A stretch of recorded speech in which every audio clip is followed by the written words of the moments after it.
7:01 on Wednesday, March 6th. I'll call the Manchester Finance Committee meeting to order. I have with me from the Finance Committee in the room, Tom Harkins, Mike Pratt, and the Alderman, myself, Sarah Miller, Peter Twining, Dean Hoddes, and Lori Creighton.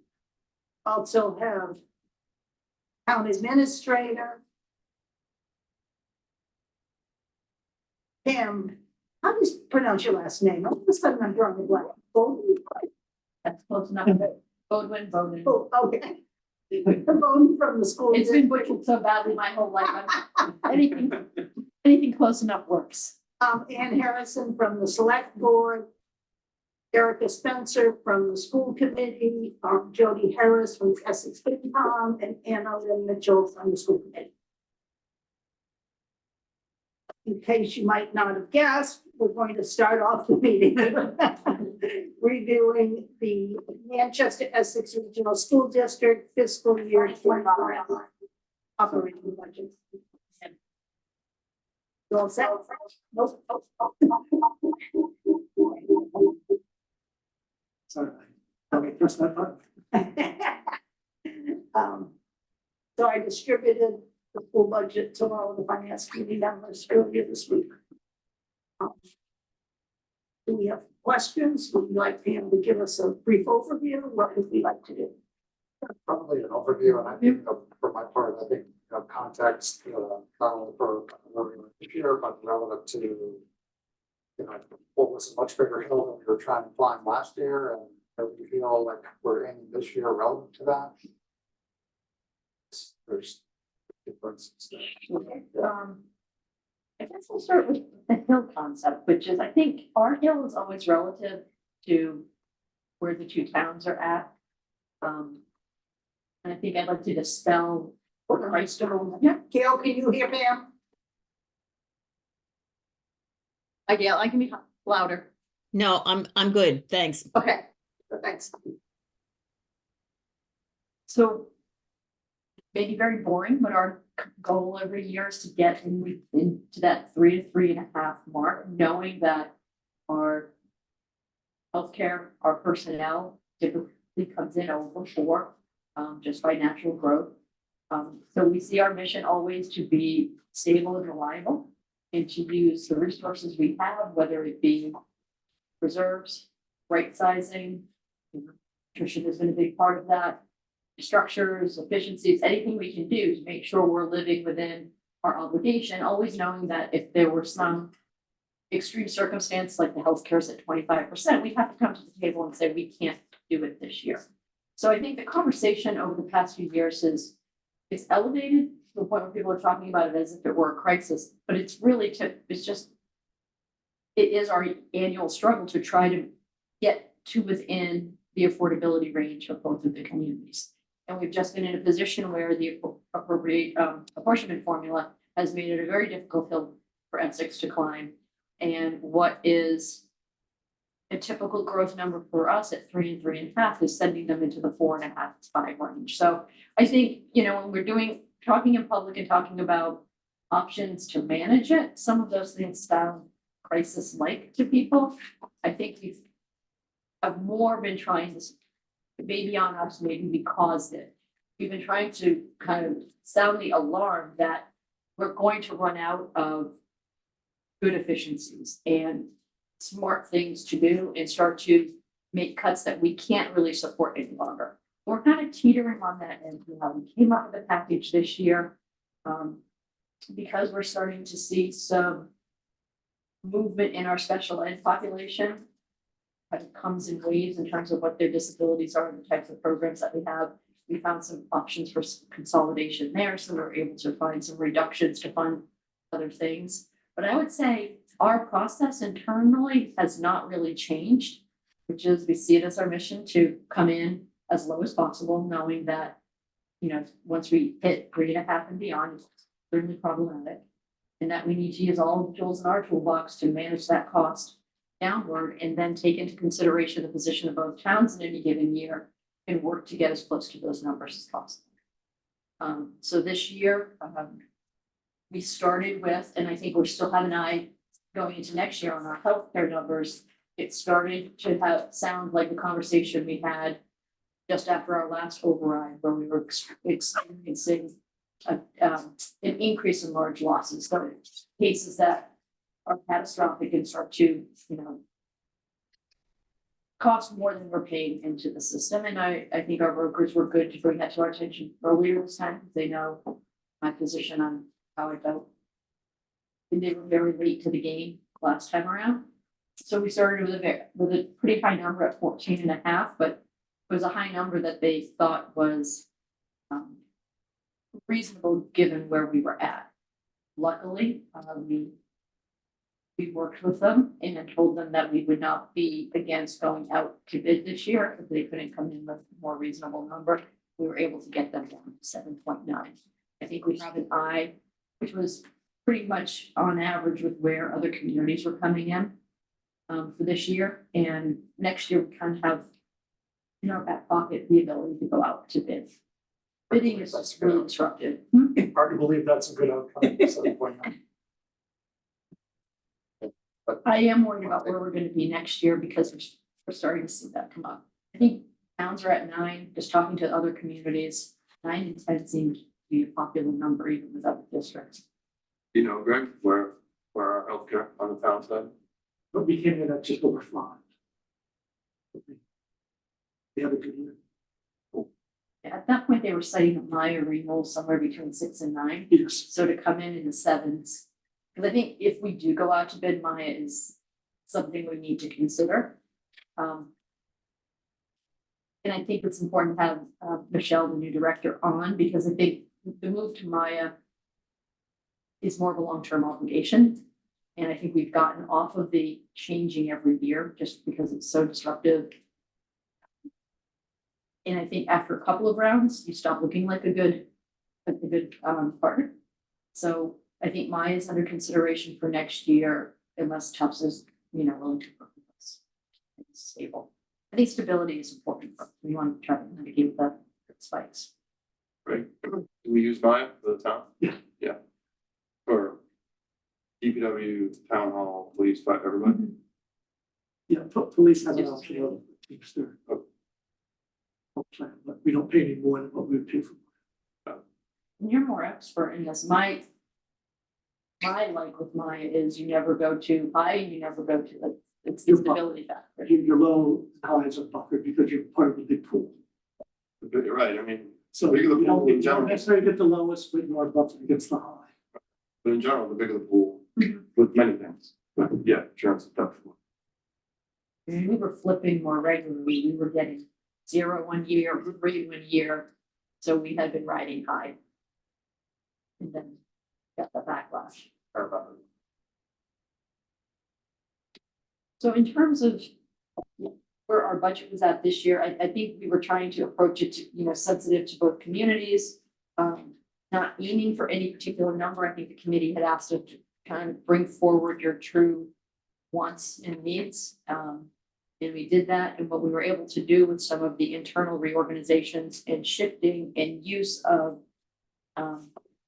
tuition in, which I can speak to in a moment, we were able to, with the reduced healthcare, we were able to realize all of the asks of the principals, as well as bringing the budget in. I think we landed at 2.9%. Growth over last year, and I think Manchester ended up with a 1.8 assessment growth and Essex of 4.82. So you can see how even though it's a great growth number, it still has different impacts on the two. I think we have a budget that we feel kind of checked all the boxes for this year. I don't know if there's anything in particular in the budget that you're interested in. I mean, we are using reserves. We had a good discussion last night with the auditors around, there's another clean audit, everything is in check. You did a little bit of a tutorial on E&D because we're trying to make sense of that in a more detailed way. I think it's typical for districts to use some portion of E&D to offset assessment. But I think some of the language we use around it is becoming confusing. At least that was one of my walkaways from last night, which is this idea that we're going to spend through E&D. there's the school choice reserve, there's stabilization and E and D, and I think we use the word reserves interchangeably. And sometimes when we would be talking about fear of spending through our school choice, which we see as capital, I think we may have used inappropriate language or it got attributed to E and D, so. I think there's just a lot of mystery around the calculations of E and D, and he tried to walk us through it. You guys can comment. It's an accounting exercise that takes into account everything that comes in and goes out from the system. So that's my big one. Is it the flux between what you plan for and what ends up happening? The pluses and minuses. It's the pluses and minuses of every revenue account and every expenditure account. So everything from transportation to chapter 70 to interest income. So there's a lot of, yes, it's a fluctuation in all of those Yeah. and all of the spending. I think what we're trying to do is figure out a way to track it. This was my walkaway. You guys should jump in if I'm way off. It feels like when we say we're using E and D, we're putting an earmark and saying we're placing, $350,000 on this line, but we're not going to touch it unless we need it. But once it's on the line, it just flows in to the revenue. So there's no real simple way of saying, did you ever have to use that amount of money during the year? Because in that given year, like last year in particular that we were talking about, we had interest income that came in $270,000 over projection. So had we not had that, sure, we would have probably eaten into it a little bit more. So there was this ongoing conversation about just trying to understand E and D. The walkaway being, and the people that were in the room, is that it's not an uncommon practice. 5% is the threshold for a reason. So the auditors weren't necessarily recommending keeping it lower than that, but that using some portion of it to offset assessments to the town is common. But you don't want to get into a position where you're overly dependent on that. And putting yourself into a position where you may be cutting it too close. You guys please jump in if I'm getting any of that wrong. So that's I mentioned the E and D because that's a way, one of the major ways that we're managing assessments to the town and managing That's the where there's some fluctuation of flexibility. Yeah. Yeah. So that's the highlight of where we're at. And there's a lot that was talked about along the way. Want to zero in on anything in particular? I think one of the questions I have is, it's my understanding that the budget you presented to the school committee was lower than what the school committee approved, and I would like to understand what that difference was and understand from the school committee members why, if an item wasn't included, what was deemed to not be important enough to include in the initial budget, why it was added in to the budget they approved. I can do that. Sure. And do you have something you wanted to start off with, Pam? No, I guess I would say I didn't necessarily deem it unimportant. I thought we might be able to get to it in a different way. But no guarantees. I think to understand why school committee, why I voted in favor of a higher budget that was presented, there's a couple of different factors. First of all, I have to set the stage that we're talking about a $65,000 difference between these two numbers. So yes, I voted for the highest budget, but it was not a significant difference. But we walked it, what it is healthcare makes this all super confusing. Because when we first looked at the budget and chose what things we wanted to include, I actually wanted the 4.5% budget. That's the budget that I think would have best served our students. But I knew that part of our role is not just to, choose a budget that's best for the kids, but it's also to think about how it's impacting our community. So the 4.5% budget was off the table for me, but not because I didn't think those things were important. So when it came to having, an unexpected gain through the healthcare numbers, I thought it was fair and appropriate to put a small portion of that, again, 65,000. Some of it still went back to the towns to offset the assessment, but I thought it was appropriate to put some of that to reinvest in the school. And in connection with that, I want to be clear that this came not only from how I evaluated the budget throughout the process, but also the feedback that I received from our community members. And right now I'm talking about Manchester in particular. I got what I would estimate as around 100 texts, emails, calls about the fact that, wait a second, we have 200,000 savings. I know it's not savings, but at the last minute, we're faced with $200,000, and we've been talking about, custom language program. We've been talking about performing arts program that people have wanted to establish for years and years. We've been talking about a lot of things that that can't happen in the current financial environment.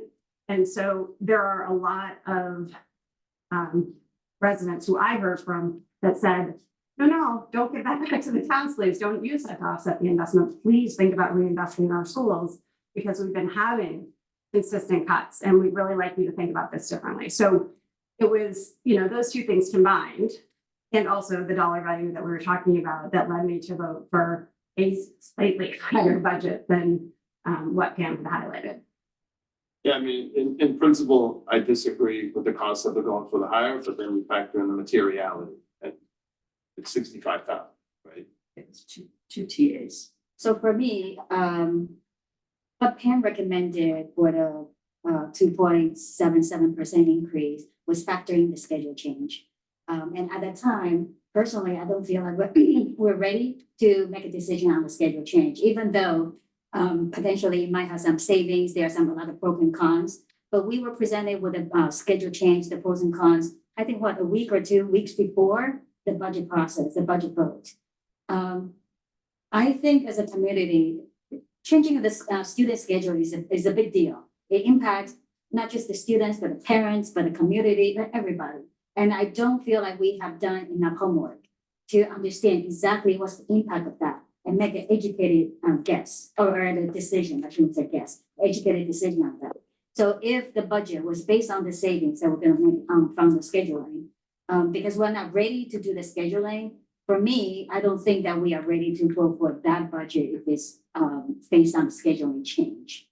In addition, it's also immaterial, I feel like, because it's still under 3%. Even though it's 2.99%, it's still under 3%, and compared to other districts, we are still lower, compared to like all our neighbors and also the past few years.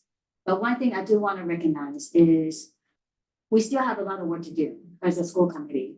I mean, I personally still feel like we should do more work to figure out the 1% excess that in our budget for the past 5-10 years that we continue to have between 300K to 600K. Not diving into it is putting the money on the table that we are not intentionally creating more programs that we need. Yes, sometimes we use the reserve or E&D, whatever, to kind of bring down the assessment. But at the end of the day, that we do need to kind of refine our budget a little bit better, so we can make sure that we fully utilize what we need to, the funding that we're given or what we have, to the best of the two, to invest in the best program that we can. And then right now, I feel like we're not at the place yet, and there's still a lot of work to be done. And so recognizing that there's still a lot of work to be done, but also that because the scheduling change, we're not ready to do it. But maybe next year, maybe next year, by the time we make the budget decision, the scheduling, there will be full-blown analysis about and the benchmarking. Then we're ready to make that decision combined with the budget decision. So what was the dollars on the healthcare? I mean, you mentioned the percentage, right? The 14.5, 7.9. What does that equal in? $280,000 reduction. 280.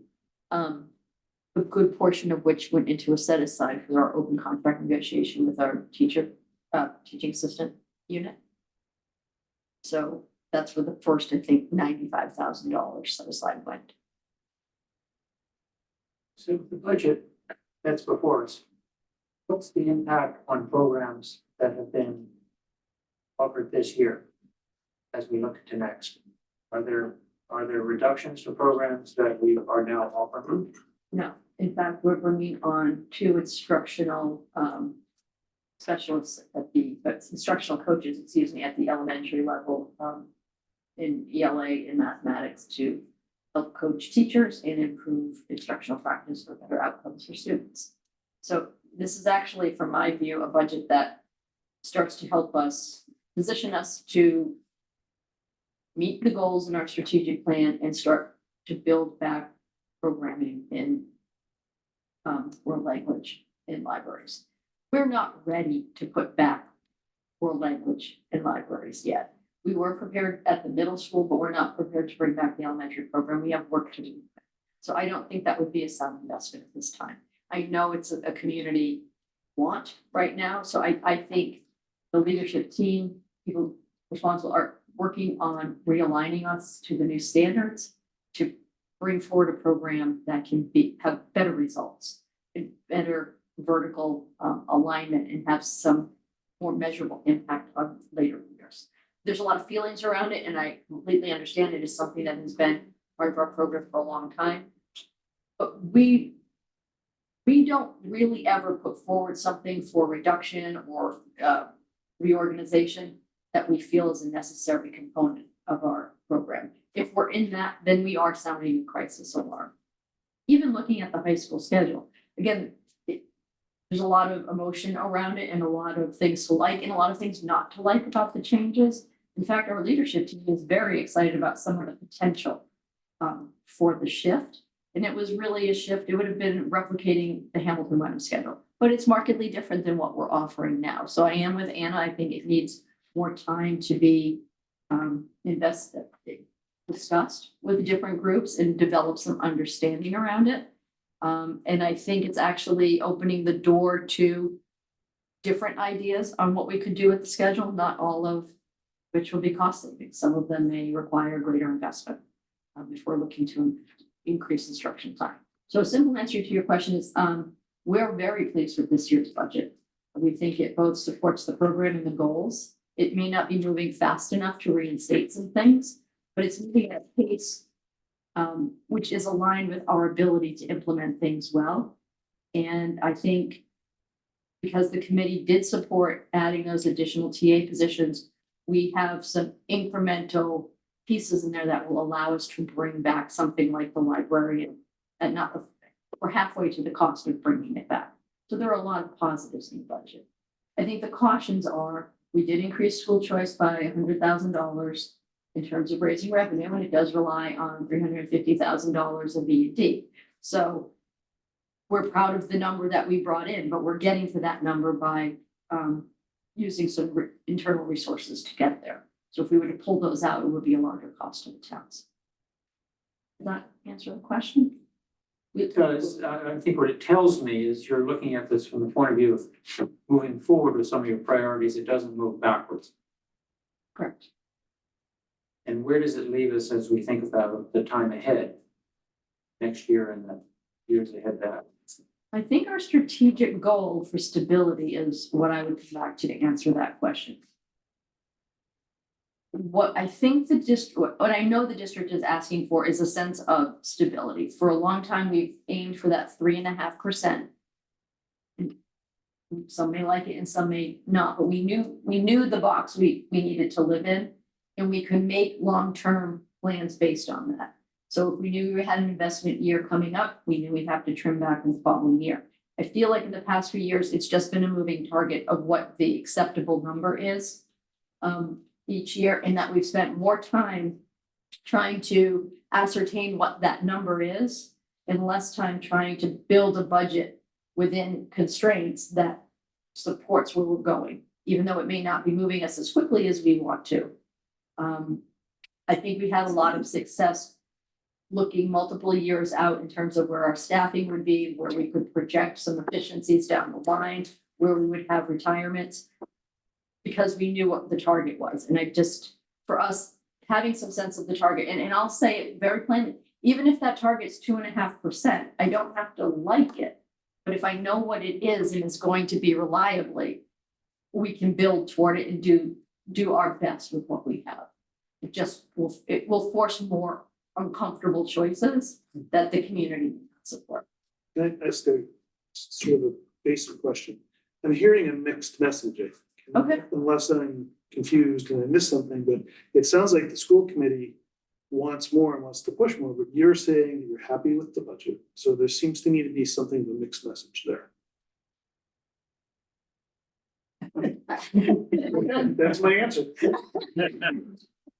I think that I'm more aware of our ability to implement what I know the community would like back beginning next fall. I don't have an elementary foreign language, world language program to implement next year.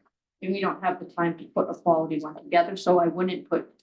In my budget, I wouldn't put my resources there now. The principals have not advocated for putting the resources there now. Similar to the library, I know there's a growing group that would like to see a reinstatement of library in a traditional, kind of the traditional library. The leadership team's head is not there. We would like to do something more innovative if we're going to bring it back and not bring back what was. So I think we need to work through some of these misalignments. And we won't look away from the resource, but I wouldn't be responsible if I said, let's just put 2 people, let's just hire 2 people and build it as we go right now. Because I don't have the capacity on my team to dedicate their time to building the program. It won't be necessarily effective or create an outcome that we would want. And when times are tight, that is what we advance as our priority. It seems. But we're hearing the public interest in it, and I think we're trying to make sense of it and trying to figure out a path forward. So we have built it into in one of the pages of our budget, kind of projects what we see our investments will be over the next few years. So another reason, I think where the misalignment is, another reason is, I think both parties, well, both numbers that we want to make sure that we have come up with a solution that is solid and sustainable. And that we don't want to have a, foreign language added in, and then, next year, because lack of planning or whatever that might be, we need to cut the language again. So it's the in and outs, that is like, creating issues for the students and the parents. We need to provide something that is solid, and I think Pam's approach is like a more conservative approach, this is the baseline, basically. And then I think I voted in for the $65,000 more, is to give a little bit flexibility, still be conservative. So another focus this year is, I don't know if you heard, so the MCAS score in both elementary schools are pretty low, especially SS Elementary. So we are making conscious effort, like Pam mentioned, about the additional TA positions and whatnot, to improve the programming a little bit. So when I voted for the $65K more, is to also give a little bit flexibility on what you need to improve the programming a little bit to increase the score. Sure, there's still a lot of things that we can, find efficiencies, like, there's things that we can improve, but we need to work towards that to identify those and then the budgetary decisions. Erica, did you have something you wanted to add? Oh, wait, thank you. Okay. Maureen. And I was wondering if you could just talk about school choice and the changes that you made with the 100K this year, and how you see that going forward over the next couple of years, and crystal ball, what you think you might do next year on it. It's an ongoing discussion of how high we want to go in terms of school choice enrollment. Took some time and looked at the early years of the region when our resident enrollment was similar to what it is now. And our high point was 150 students, school choice students. And it was roughly the same resident enrollment, 1175-ish. And that would probably be that 2004 to 2008 time period. Long story short, that was producing $800,000 to $850,000 revenue annually. When the resident enrollment boom came, that was like 8, 9 to about 14. We slowed down and stopped for a few years because we didn't have the seats to give. And we were having a real hard time projecting what our resident enrollment was going to be from here. So over time, the school choice number dwindled. And then we went into COVID, and it made no sense to bring anybody in during COVID. And then coming out of COVID, our focus was on the students that were here. So we went from a high of 150 down to, I think our low was 65 students. So I think the goal right now is aiming for about the 100 mark. So this year with the attrition reductions that we're taking at the elementary, we're pretty tight in our classrooms there. So we're not looking at any seats at the elementary level. But those smaller classes that have come through now at the middle high school. So we're looking at grades 6 through 9 and about 5 students per grade level, maybe 6 if it's a lower. As we watch kind of who exits to the tech, or who may start to take advantage of private school and middle school. So that will bring in about 100K next year. I think every year we have to look at who's in front of us, what's our resident enrollment doing, and what's our capacity for bringing in new students. I don't see it, I'm not hearing an appetite to bring us back up to 150. I think 100 might be a nice spot for us. And are most of those distributed around the high school era, or are you doing it pretty much symmetrically across all of the classes? 5 students at grade 6, 7, and 8, so that just they get divided up. There's about 5 to 6 sections per period, so they get, probably 1 kid per section. And then at the high school, they go to the 9th grade and into the general mix, and we've got multi-grade classes, so it's easiest to absorb at the high school, then second at the middle school, and then the elementary, it's just kind of direct feed by classroom. You all set on? Yeah, the other question I had, and I know I ask it every year, is what could potentially go wrong with this budget? What are the things that you worry about that, like, oh darn? Special ed. Yeah. Always, and it's not for lack of tracking, management, or excellent programmings, or good consortium resources around us, it's when a student need emerges, we are responsible for identifying it and managing it, and there's no way to sometimes predict the cost. So we're always prepared for that. That's one of the reasons why, and I know Anna and I have healthy debate on this. The fear of cutting at the budget too close ever. I mean, we do have the reserve, so there's always an opportunity, but that could tip our budget. $200,000 placement pop-up, then we're not expecting. This year, probably I'm thinking about facilities issues at Essex Elementary. I think I'm holding my breath a little less, knowing we're on track to deal with it. This year was a very mild winter, but we had heavy debate in the fall as whether or not to try to replace the boiler this year. And Jason, the facilities manager, felt we were safe for another year. So we'll have that debate again in the fall. We also have, the roll-up boiler people on speed dial, because that did work for our work. So I think the Essex facility, but there's some relief there. Special ed, healthcare, not for this year, but I think my eye is on that for next year. Other than that, I do feel like we're in a comfortable spot with the budget.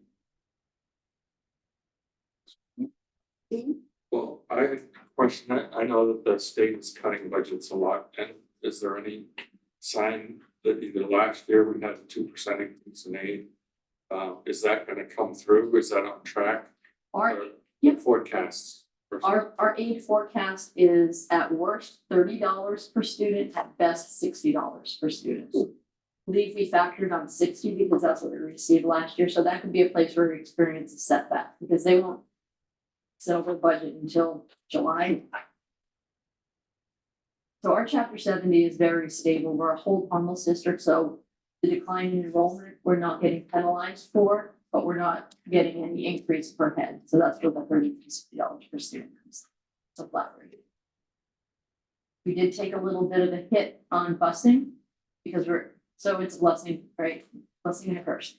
We were able to consolidate buses, but because we're running fewer buses, we got less reimbursement. So it's costing us less upfront, but we're also not getting as much money back from the state. So our transportation reimbursement came down.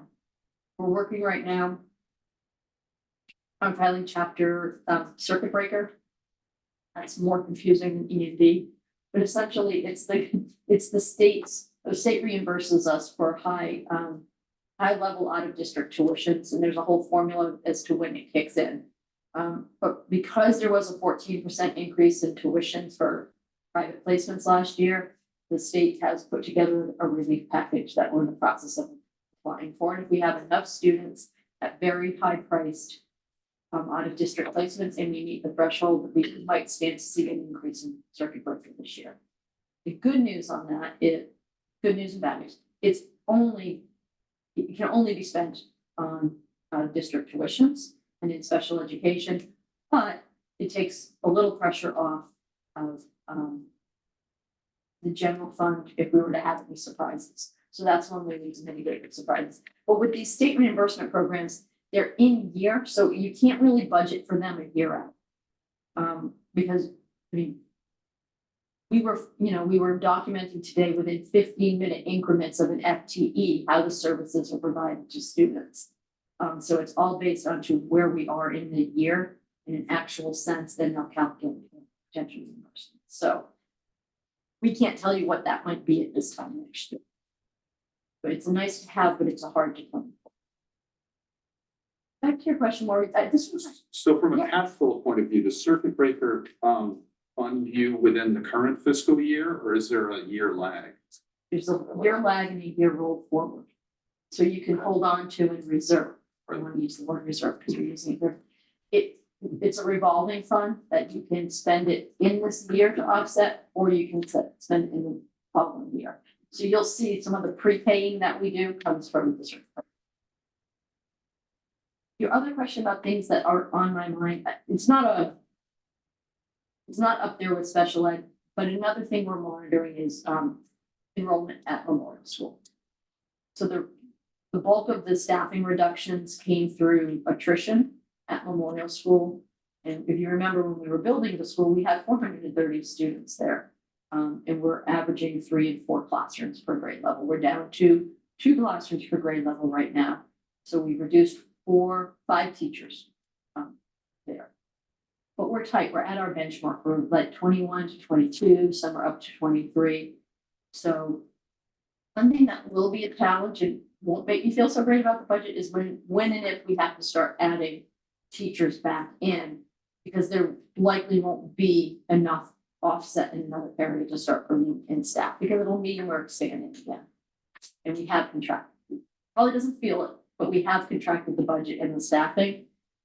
But the cost of staffing overall at the market adjustment, we're bringing on, the TAs have unionized. That's been, I mean, incredible that we haven't been unionized up to this point. We're one of the only districts in the state that aren't. So there are some costs just associated with personnel. That was on. So I hear understandable needs at the Essex Elementary. Mhm. Are we keeping up with maintenance needs at the school buildings in Manchester? Yes. Sometimes it's awfully tempting to cut them a little short in favor of some of the other demands. Both have maintenance plans and a 5-year capital plan for investment. We've been doing an excellent job, but I am starting to sound the bell that middle high school isn't new anymore. It's 15 years old, and in 2034, it's gonna be 25 years old. So it'll hit its half-life. So when we did the facilities assessment on Essex, we included the middle high school in it to start to get a handle on some of the larger needs that will start to emerge as we get toward its 25th anniversary. So yes, we're doing an excellent job of, the team is doing an excellent job of staying on top of maintenance. But, as we watch the vouchers and we look at what some of the asks are, we're starting to see some things being dated, like the system, the electronic system that runs HVAC has had to be replaced because it's outdated. So emerging need, not in a critical state yet, and I think we have a very good handle on what's to come. And that's a early 30s kind of a need that you foresee? I would say we should be planning for a mid-30s. I wouldn't call it renovation, but I would call it a refurbishment. I would think things from an educational perspective, things like science labs that are 25 years old may need a relook. There may need to be some reconfiguration of space that might be outdated at the time. But that's when, because I learned a lot through the building process, our mechanicals will likely need significant refurbishment, things like the roof and the HVAC system. Yeah, because it's probably on the shoulder. Gonna need it. So to make it the next 25 years, I think we'll need to plan for it, and I don't think it will not come as a surprise when they merge those issues. But I think we'll need to start talking as soon as we kind of get the Essex project up and running and into the build stage. I think a serious conversation about how we're going to plan to fund that midlife update, I think, would be important. In the high school? I hear you talking about the middle school. It's combined, middle, high school together. Okay, this They're is literally combined all from. under one roof. Okay, Andy? Just want to follow up on the point of the school choice. My recollection is if there's a student comes in through school choice that has special ed requirements, then that has to be supported by the town that's the student's going. We manage the IEP, but the cost is, we're a pass through. Yeah. All the school choice dollars actually roll through the state, so they're deposited into our accounts. And then they're billed back to the town, so we are a pass through. Is it for both the out of district and within district? Good questions. Out of district is the total financial responsibility reverts to the town of residence, including any transportation. If they're in district and in what we would call a sub-separate or specialized program, that's where we get into, we bill for incremental charges for additional services beyond the initial $5,000. So a special ed full reimbursement through school choice, if you have speech, language, maybe a one-on-one TA, could be, up to $10,000 for the student. But we have to go through that process of, the 20 minutes on this day, 30 minutes on that day. It's very much an itemized submission. If I can follow up on that, Yes. Pam and I walked through this for a long time, trying to evaluate before we decided to take on additional school choice students, whether it was a sound investment, right? It's, if you're doing it, and I think there are some reasons, we haven't touched on them. I think there's some reasons that you think about school choice as a benefit to the district, setting aside the finances, but in this instance, we were pursuing it as a financial, for its financial gains. And so we did look at how, can we capture the full revenue? And I think the answer is probably no. But I think we gave it like a discount of maybe 25%. It's like I mean, 25 or 30%. yeah, right. Yep. I think you're right, 30%. Still very much a revenue source, but not 100%. Mike, do you have any questions? Yeah, I just, not to beat a dead horse on the healthcare, but, two healthcare questions. So one is just, if you look at the total pie chart, what percent of the pie chart does healthcare represent? Up 15 to 20. 15 to 20. Check me in. We use the kind of back of the envelope, 80% personnel costs, about 60 to 65 is salary, and then the healthcare. And then, you mentioned, whatever, we started at 14.5, we got 7.9, obviously it went a good way. You're nervous about next year. I mean, where you had to guess where you're gonna start from a budgetary perspective, you're gonna start at 14.5 again, or? We're gonna start where our broker quotes us to start. We don't make up the number. We rely on them in conversation with us and their understanding of the market to help us get started. I mean, it's high because we start so early in the budget process. We started in January, we would have been able to start 7.9.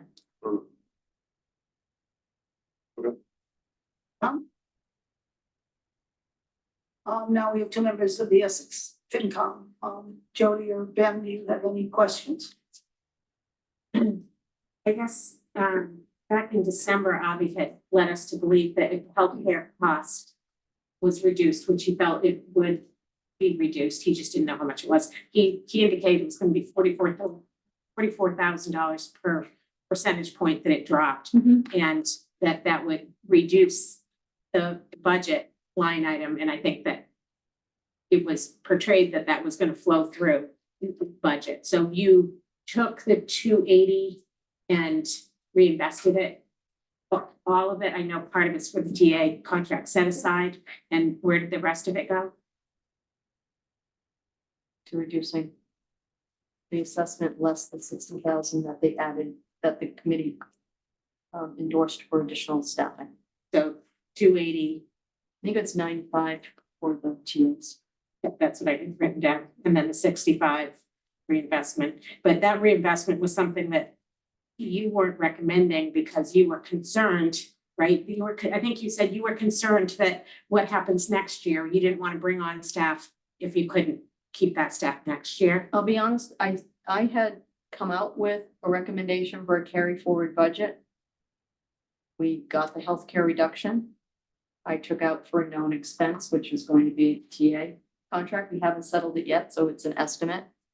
And then I applied the rest to the assessment reduction as we stated we would. And that's why I endorsed the carry forward budget, because that is what we said we were going to do in December. We're not in disagreement. I mean, I'm very thankful that they supported the additional two pieces, the two TAs. We would have tried to figure out a different way to get there. But this allows us not to have to do that. They're insured for next year and we can start our hiring practice. We're not in disagreement. After some conversation, even thought that I would stay true to what my initial recommendation was. So about 120 passed through as a reductions in expense from 280. I can go back and do that math. I just don't want to do it on. I'm doing the back of the envelope over here, don't worry. I also, last night in the E and D discussion, which, you know, I'm like, I guess the E and D terrorist. But I think E and D is important. And I think that short explanation of E and D is it's just like your times free cash. It works exactly the same way. There's literally no, I don't think there's any difference in how they do it. It's a timing issue, same as the town is a timing issue. Last night, I think I heard that there was $392,000 in additional E and D last year added to the E and D, and that there was $157,000 in prepaid expenses that shouldn't have been paid in FY 23 because it was a debt payment that should have happened in FY 24. So I think if I'm reading this right, then the $157,000 would have been an additional, in addition to the E and D of 392. So, did I follow that correctly? I was having trouble hearing I last think night. that's what we said. Okay, so that is more than the contribution to the budget from your reserves, which is 520 last year. So at the end of the day, This is FY. yeah, 23. Yeah. Right, so there was 520. No, there's 520 and 24. There's 350 and 23. Right, fiscal 24, so. This, This year we approved 350, right? 350 this year. Last for year, this year or next for year. next year, or 350 for next year, I think it's 525. Yeah. That's like 520 for last this year, year. yes. It was 350 for the prior year. So you're So- coming at something, you're coming at it much more detailed. I was gonna ask the same question a different way and just say, when all the dust settles, is total cash going up, flat or down, right? Like. Well, I think last year, when you take the total, then it would have been $549,000 of E and D if that payment hadn't happened in the wrong fiscal year. So, you know, it speaks again to the use of reserves. And the reserve balance is actually never really going down, you know, artificially last year because of the fields, which will be replenished when the towns are built. So I guess that's constantly a concern or a question. And particularly for Essex on the heavy end of apportionment, and the continued decline in enrollment from a Manchester perspective, which just tips the scale our way even more. So I wanted to be sure I understood that conversation from last night. Let's just kind of set the record straight, because I did skip a year in my head. So 23 was 520 in E and D. 24, the current year is 287 in next year is 350. That's 22 was 335. Can Yeah, I- the only other, go ahead. I was gonna say that, it is true, like every year, even though we budget 520, 280 something or 350, we end up not using as much that we thought that we will be using. It is true, but you know, how do we refine that? That's going forward, that will need process. I would say for me at least, when it comes to reserve, meaning including E and D and all other buckets together, I think the problem is that school choice fund that is over $1 million. What are we doing with it? What kind of guardrail are we setting around it? That's something we need to figure out. But I personally, I think E and D, it is what it is. It has to be less than 5%.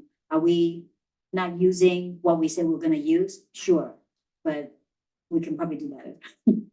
Well, I was actually kind of reassured, I mean, to be clear, the auditor lost me at certain points last night, but I was also reassured by the fact that he told us basically where we're ending up with E&D is where the other districts he's looking at are ending up. It is really hard to play, you know, zero balance, whatever.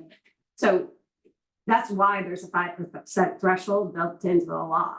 And we're not hitting it, which is good. It means we're coming up with a little bit of extra, but not the amount extra that they say way over budgeted, and now you have to return some of that. So I thought that was reassuring, because I struggle with it, because yes, if we have this money and if the balance is growing, I absolutely want to be using it to reduce the assessments.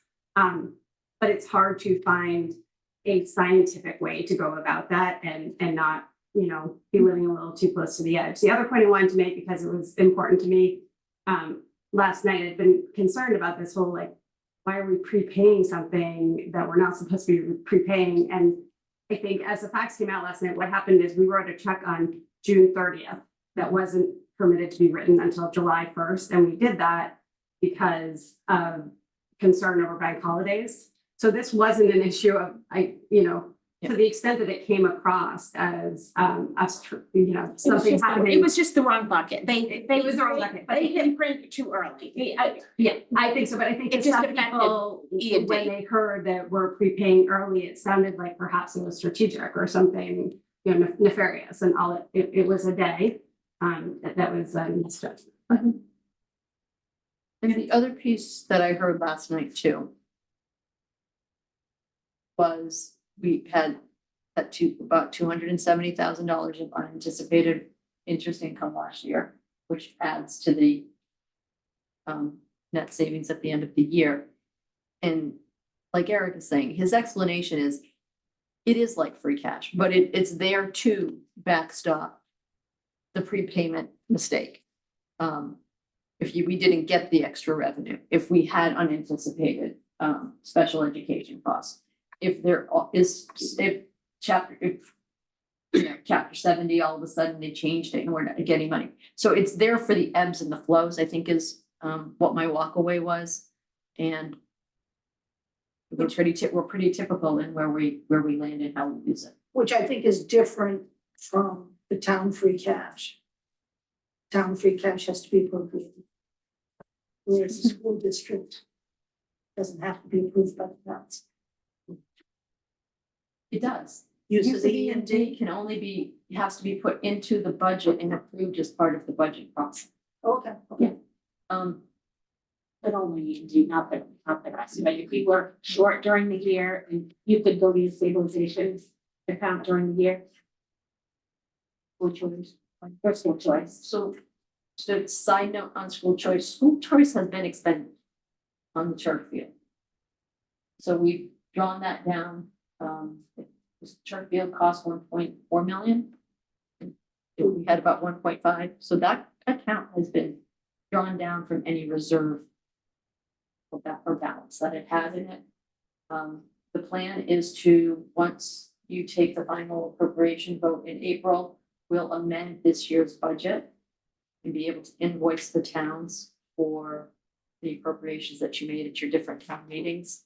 And that needs to, so we're gonna have an interesting E&D next year, because that money will flow into the budget as income and then need to be voted and transferred to stabilization. It can't go back into school choice. So the argument is, It has to be sent directly into the budget. that is my understanding. I spoke with, Yeah, that's the emails and that's, or not enough, it's gonna be misleading. so that's why I'm waiting until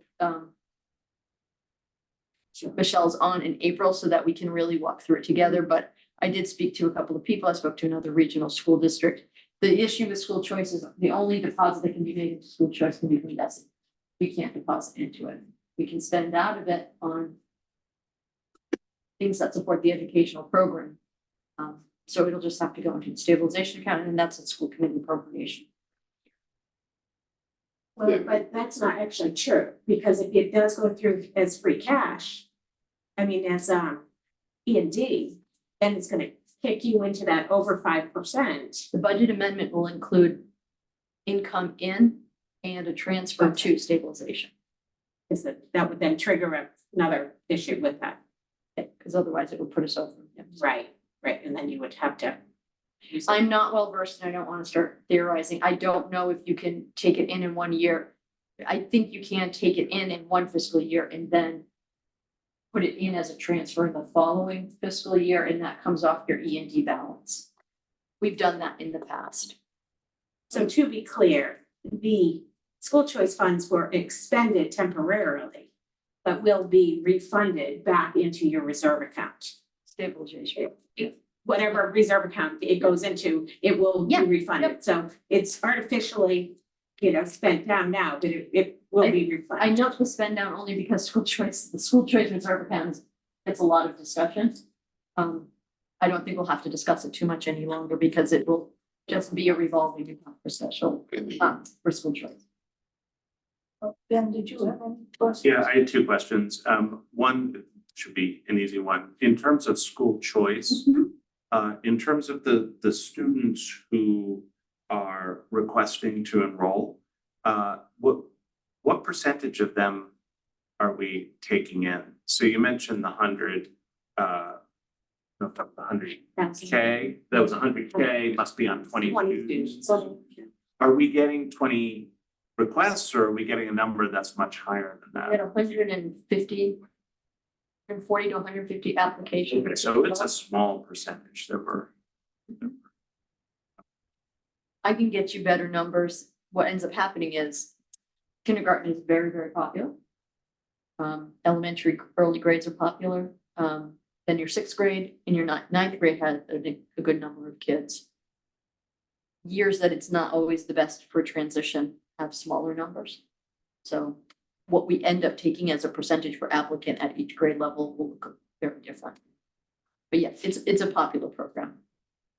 All right, that's helpful to know. And then the other question, and this may sound loaded and it's not meant this way, but you said at the beginning when I came in that we're gonna run out of efficiencies. And I'm wondering how much, I know there's been discussion around scheduling, and I'm just wondering how much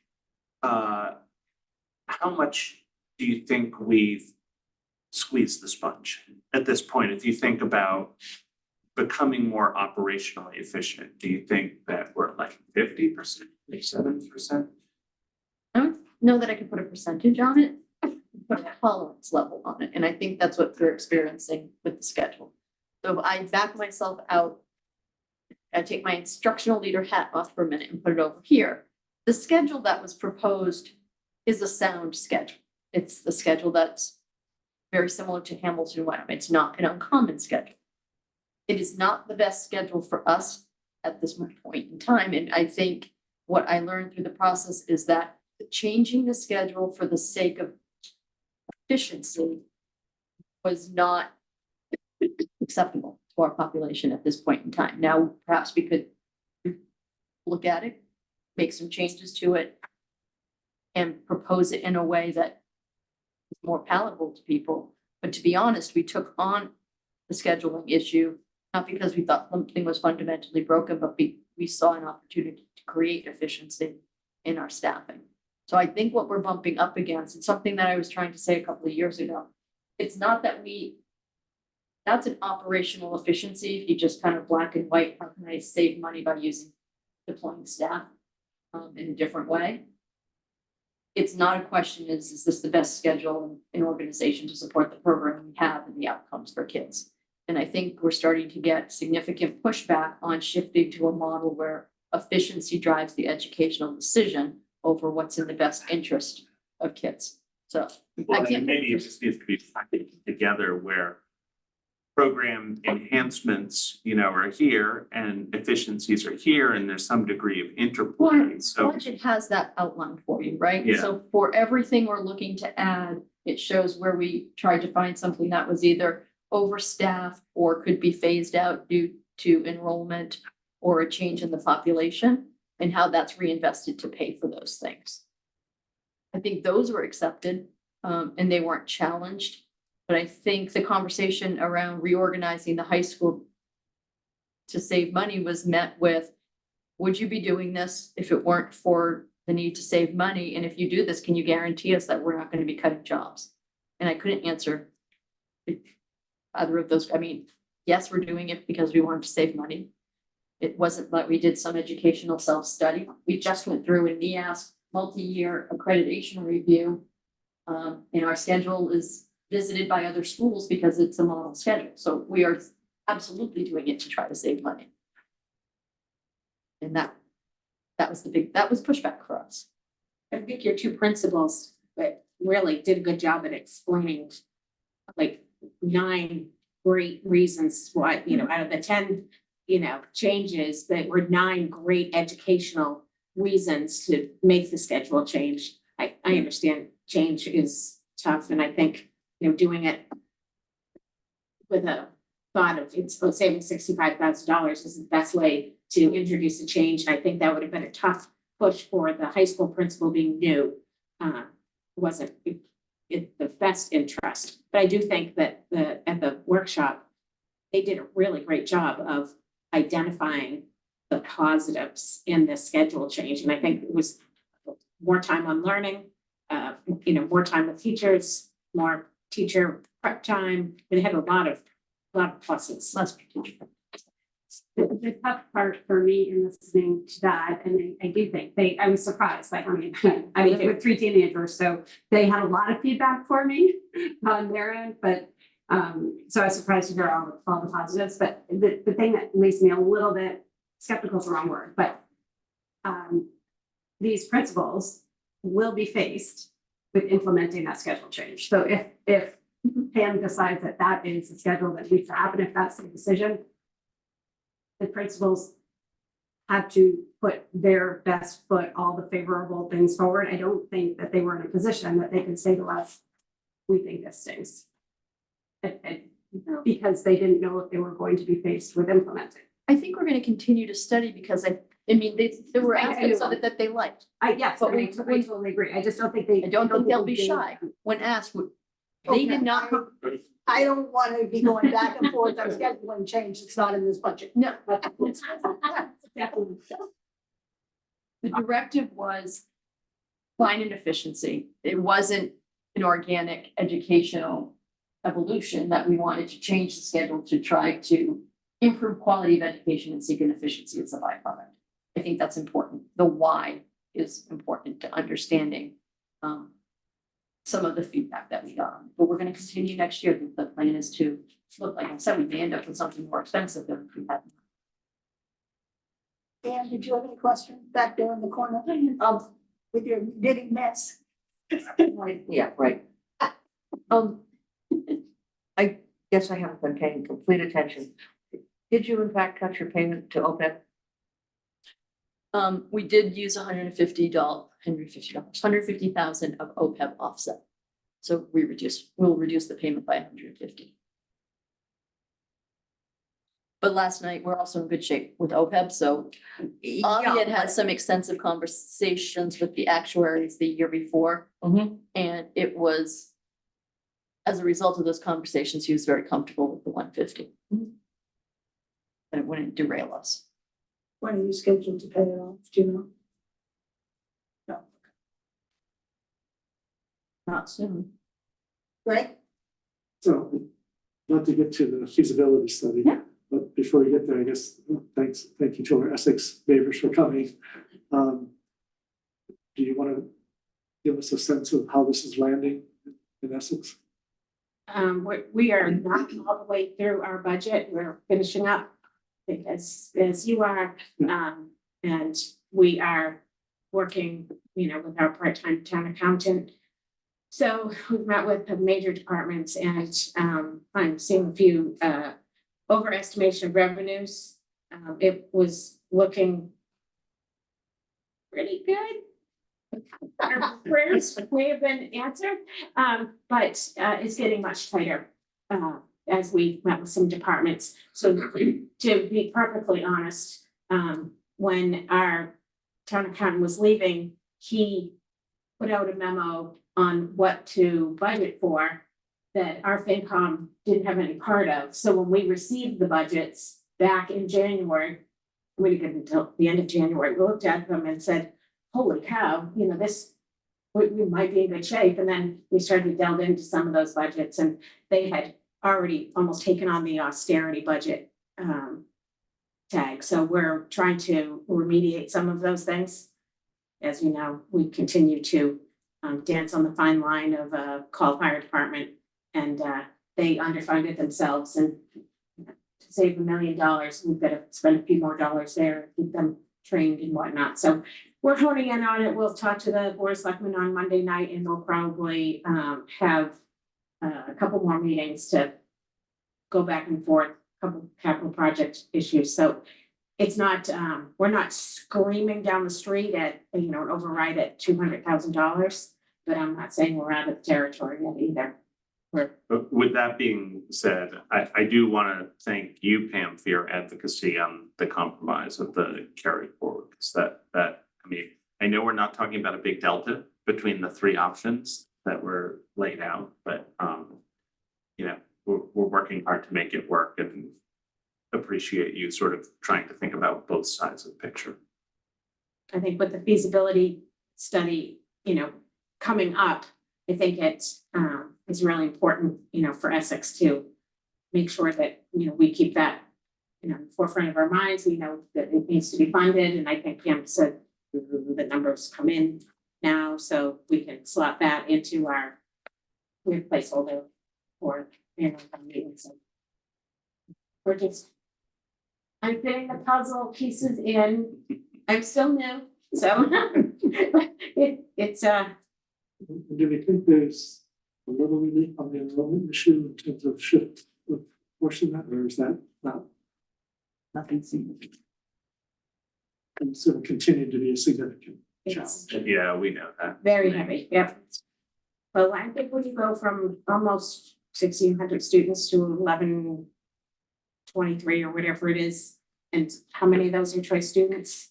You know, it's a, you know, I think you had a decline from Manchester of about 200 in the last couple of years, 3 years. Maybe that's a heavy shift. Right. No question. And I also think that, you know, we're still hoping, as we at our joint meeting talked about, you know, looking at an operational review. After 24 years, I think, you know, it's still important for the Essex taxpayers in their minds, and I think we are like-minded in that, you know, it's just would be a healthy thing to look at, because you know, when you're a family of 6, you know, 4 of them fly the coop, you know, your expenses do go down. So I just think we have to, you know, stay on that. There's just a lot of dollars in there, I think. And Essex Elementary School, you know, has multiple issues. Boiler, roof, we can name 10. Windows, it doesn't stop, so, but it just doesn't make any sense to continue investing over there. We're shoveling money at a building that was at its end of life 20 years ago. Did you have something else going? No, I was just going to suggest we talk about the feasibility.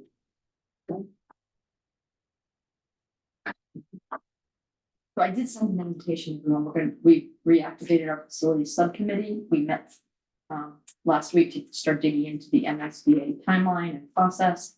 I have a formal meeting with MSBA tomorrow to kind of just go over things. They were kind enough to send along some sample recent projects, the ones on there. A smaller school in Peabody that would be similar in size, to help us with some initial estimates on feasibility. So what I've learned, just to kind of cut to the chase, is that we should be looking at feasibility in the range of 1.2 to 1.5 million. My conversation with Doran Whittier today was enlightening. They're recommending 1.5 as our planning number. And they informed me, I'm sure I'll learn this tomorrow from MSBA, is that MSBA has changed the method by which we acquired the feasibility study services. When we did the memorial school, it was a flat fee.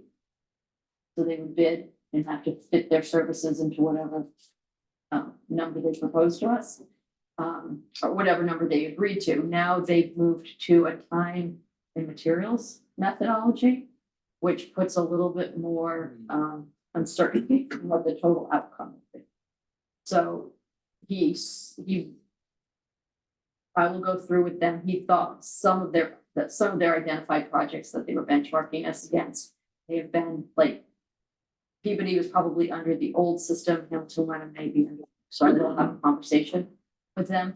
This was, I talked with, for those of you who worked with the project, it's Christina. She's still there and she's still helping us to close out Memorial. So we just had a conversation and the recommendation was that you want to build in the higher number so that you're not going back and asking for more money with what you start to pursue in feasibility starts to exceed your initial ask. And for those new to the process and those who have more day-to-day knowledge, please jump in. Feasibility basically breaks down into once we move out of this first phase of the MSBA, we'll hire our project manager. So a portion of it goes to an initial contract for the project manager. Once you have the project manager on board and they need to be approved by MSBA now, then they'll help us begin the process of searching for the architect. So it's, he said, think about it in terms of chunks, like 500,000 for your OPM, $800,000 for your architect for the initial feasibility design, and then a couple of $100,000 set aside for like environmental needs, and then kind of 100,000 contingency. So incredibly helpful. Feeling they will look to continue to work with us if they can. But it's nice to have people who are current in the process taking us through. And he said some of the numbers are going to sound sticker shock, but you were doing this 7 and 8 years ago, and you're looking at not only typical escalation, but the inflation problem on top of it. So about 25% higher than it would be. So I think we should probably look to the same when we start to see numbers projected for the school projects. The smaller school likely to cost about what the Memorial cost. More. Yeah. I think probably 60 to 70 range. And Essex is 250. Student count. Mhm. So With another 30 estimated for 2 pre-K classrooms. Memorial was 4, now The it's. design build was I thought 335. pre-K was at Memorial. It is, but when we built Memorial, we only built 2 classrooms. We had proposed 4, but the discussion was that we would build in 2 additional classrooms But at Essex. I thought the number of students at Memorial is hundreds less than what the school's built to hold. But pre-K rooms have to have a certain square footage and bathroom facilities. So we already are exceeding the number of pre-K rooms. We have pre-K spaces right now. At Memorial, we're using one kindergarten room. I think we need to also be prepared for universal pre-K, which we would estimate to be 1 to 2 times the size of the K because it's for ages 3 and 4. So, and you have a cap of about 15 students per grade. Sorry, Tuition being full right now, except for the, tuition based except for special ed. But if you just see what we've came out with, I think we're starting to gear up for pre-K. State treats it like they did K, you'll have some initial get started grants and then they'll start to slowly dial that back and shift the constructs. But once they start to make it universal, we will be able to. Been under discussion for at least 5 years. Keely's made some moves though, and at her latest did put funding out to expand it in high need areas. So I'd be surprised if in 5 years we're looking at having to gear up. But there was expressed interest in holding off on the 4 to build 2 in, so they would be in their local school. Is it possible to do feasibility in 2 phases? And what the funding is, does it hit us in one fiscal year? Need the funding for the actual. So going through the timeline with them today, funding preparations would likely start to begin around January 27th. You're asking about the study itself, Feasibility and just the study. study. Study money. But I'll have to check. Well, the MSBA process is, you know, it's a defined thing, so it can't be broken up unless it happens to perhaps straddle a fiscal year or something like that. That's, But that would be, I think that's sketchy. so we're talking about another $650,000 on the budget. So it's a big hit right now. Yeah. What I was gonna ask is, you know, so what's the temperature of the Essex, our Essex partners, for the project? Much as you can know that. Well, Yeah, go ahead. I don't know if I'm speaking for all of Essex, but I mean, you mean in terms of cost or in terms of the project itself? Well, they're willing to support a project that might be 60 to 70 million. It's hard to answer that question. I mean, I think for me, I have a lot of questions that I want to get answers to that I think the feasibility study will be helpful toward in terms of just building and siting a new school and and you know, with the number that you gave was sort of within the range that we were expecting in terms of the cost of the feasibility study. So have that planned for our May town meeting. I think that Essex has been waiting for 24 years. Yeah. Patiently and I think that the appetite is there. I think for some people, it might be a struggle. I think overall, from a voting perspective, people in Essex are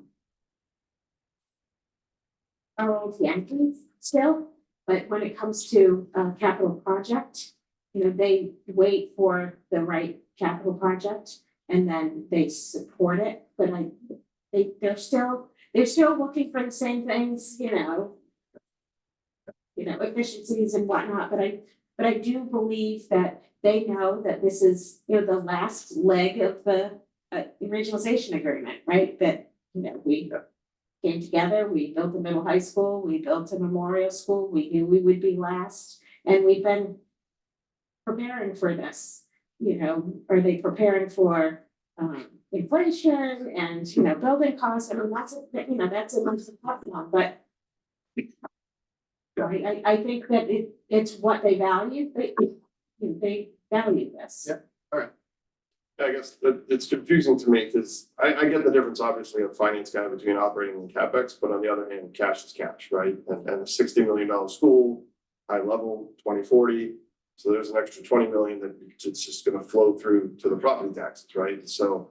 Well, our debt schedule starts to loosen up. So a lot of our things are rolling off the debt schedule. That's going to open up that opportunity and will not make it painful. But from, you know, Essex had, you know, sewer brought in and, you know, the public safety building, and we've been, you know, checking the things off the list and preparing for this. So I think that if we're careful, and I think Essex is always very careful, we're very conservative, and I think that if we know what's coming, we can prepare. We also have some projects that we're interested in. You know, the 30 Apple Street purchase was, you know, something as an investment. It had, you know, two things. It was to retain the property, it's 11 acres, but it's also a potential school site, you know, that has more land.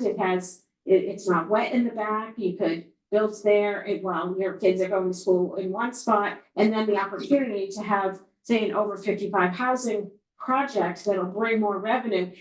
Revenue opportunities are tough in Essex because of sewer connections and whatnot, but we're looking for those, but we don't want to use the land prematurely for an over 55 developments, if that's the choice of the board of selectmen, before we know if that's a better site for a school.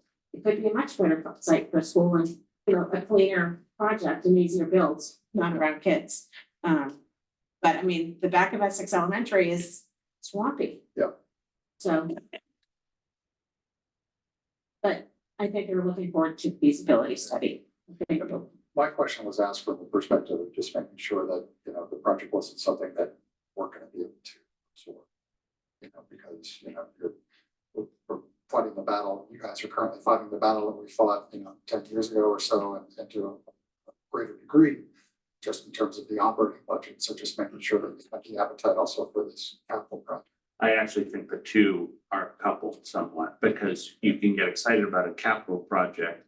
Yeah. But then, you know, if you throw out the need for an operating override too, it may be that we have to. I'm talking over the course of the next, you know, 5, 6, 7 years, we may need to have 2 overrides in the town in order to make this all work. That's why I was saying when we got together last time that we have to think big picture about this and package it up for the residents of Essex to see everything and not have each one sort of be in isolation. So. Anything else on the schools? That's one quick, easy one. Stabilization, I know that changed. I think you said state law, right? It used to be they had to vote 2/3 to get on stabilization, but now it's right. Is it the same on the school district side? It's 2/3 still. I don't know. I'll have to look at it.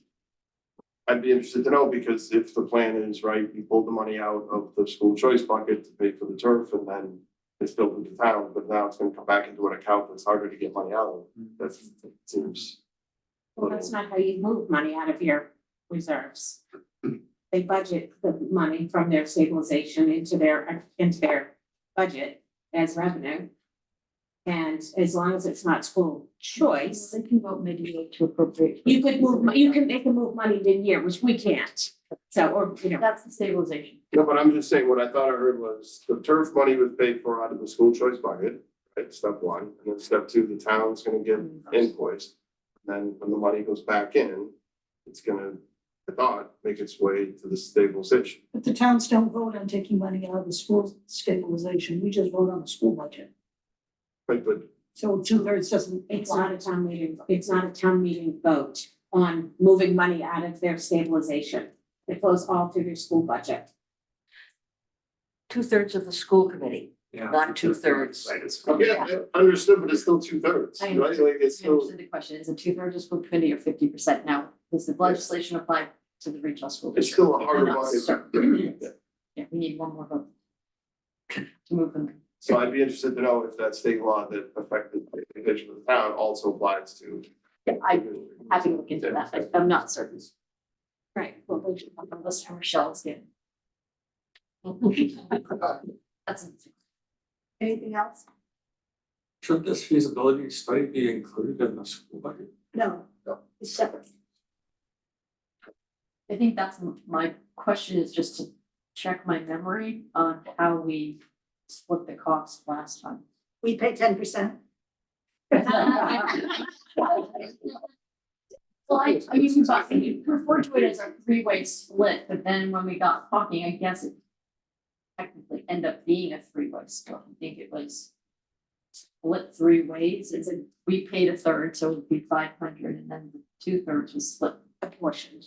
using capital. Okay.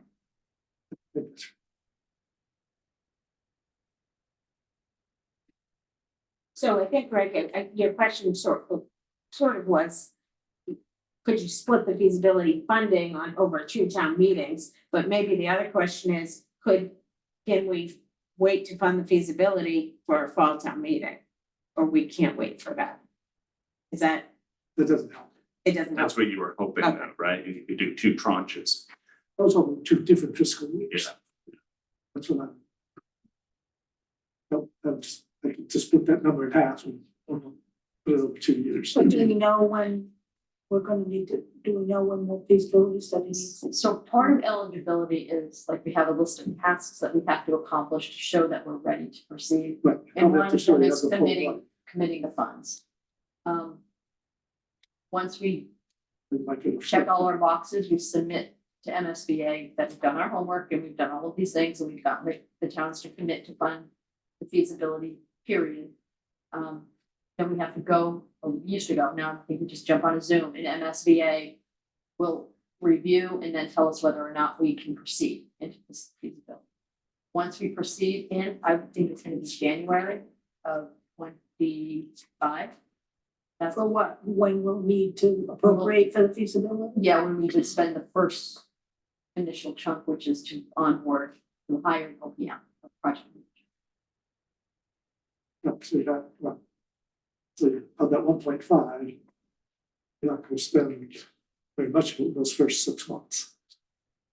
No, but you'll contract to So I spend, understand. and then you're gonna the bigger contract will be the architect. I'm trying to refresh my memory about it, Joe. Forgive me if I seem like I over repeating myself. Let's get to a bed. So we're really not gonna have the actual number to put on annual town meeting, is what I'm hearing. No. So this isn't going to happen this year, this fiscal year. We'll be looking at this in November. Well, but that's still, that's But fiscal I- year. Correct, but I'm just saying, If you're supposed to submit in November, Submit one. we have 270 days to complete the initial phase. Yeah, the clock starts on that this week. I think we do need to put it in this. Right. Yeah. Because the- 270 days from today, this week? One day, I think it's March the 4th, is our a start date for, so MSBA puts you into, June, July, period of August, el- September, October, November. right, so if something were to go wrong in November, we would then potentially lose our place again. And I get it. I think what we've learned from Ipswich is once you lose your place in line, you're not going to get that anytime soon. because they don't feel that you have the true need. Well, You know, we also need to boil, I mean, So they did their feasibility study, got through to a project design, and then the funding wasn't approved until the project died. So they spent the feasibility money, just to improve the actual project. and agree. Out of the queue. And they've tried to get that.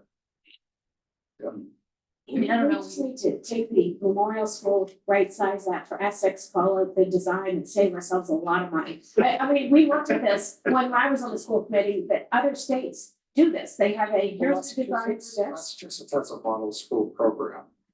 Not sure if it's still active for elementary schools, but, and it's tough in Massachusetts because the geology in every spot is gonna be different. So you can't, it's not like Florida, where you plop a school down here. Hmm. And there, it's the same school. Yeah. I'm confused on the timing. I don't see how there's any way we're gonna have a number for our April time. Well, it sounds like I think you assume the worst, the work. No, I don't think we wanna do that. I think we want a number. We don't wanna over appropriate. We don't know what the number's gonna be until you're. Until you get bids. So you have to appropriate. You have to We approximate- gotta go on gas. you have to approximate the number. That's what we. Yeah, but it's gotta be on some type of basis. It can't just be not in the air. It is, I mean, it's, the basis is, to some degree, the conversation that you had with the OPM that was part of the Memorial School project, Doran Whittier. And getting their sort of best input on what the When current. are we gonna have that in 2 weeks? We have it right now. You won't get anything in writing. You won't get a quote. What did we have last? We did the same thing. We took the data from the site. Yeah. And SBA has given us the data of comparable sized projects and what they paid for their feasibility studies. So the average of those, I'm happy to send that over. That I haven't, happy to send that over. The average of those are 1.2 million. Yeah. And what Mike had said today was, when you talk to them, you want to be sure to ask them which ones are G&M versus lump sum. And just be prepared with G&M that if you go, like if we didn't do up to 1.5 and we did it up to 1.2, if we exceed 1.2, then we're coming back. Which would be a different fiscal year. So it wouldn't be so bad. Yeah, we can always, that's a good I point. mean, Yeah, very good point.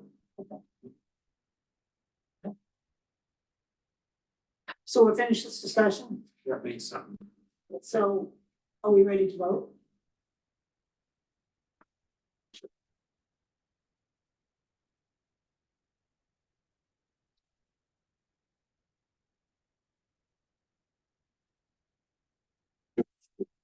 So I see the total numbers, so the. The R number is the 16,339,528.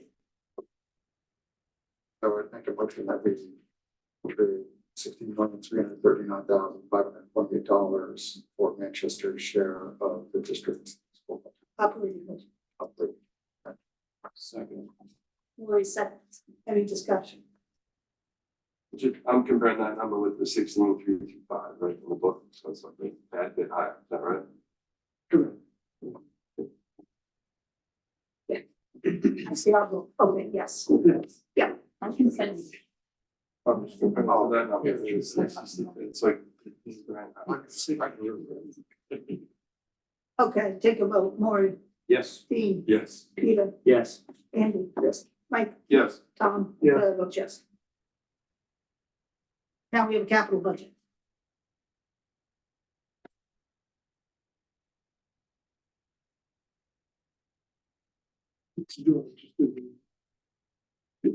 School capital?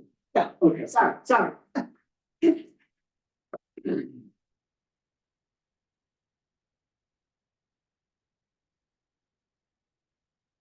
Okay, I believe.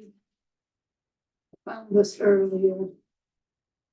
I believe our assessment is. $2,729,629.82. You making that motion Yes, I'll make that motion to approve the. to approve the Manchester Essex Regional School District debt for the town of Manchester. Not be just stated. Second. Andy seconds. Any discussion? Oh, Maury, Yes. Dean, Yes. Peter, Yes. Andy, Yes. Mike, Yes. Tom, Yes. Sarah votes yes. Thank you.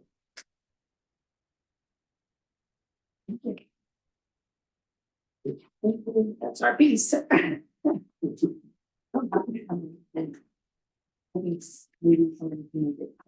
Right? I just forwarded that email to Andy. Okay.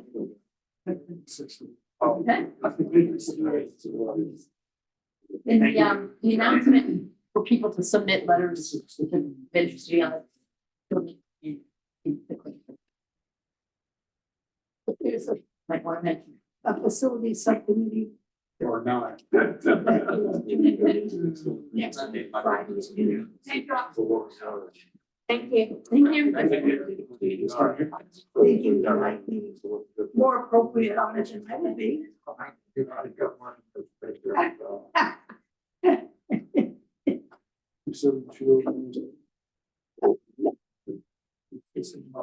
What? Okay. What's that? Thanks, everyone. Thanks, Maddie. Thanks. Good night. Good night. This to this number, it's. Hopefully, but because then you should get. Something else. It's-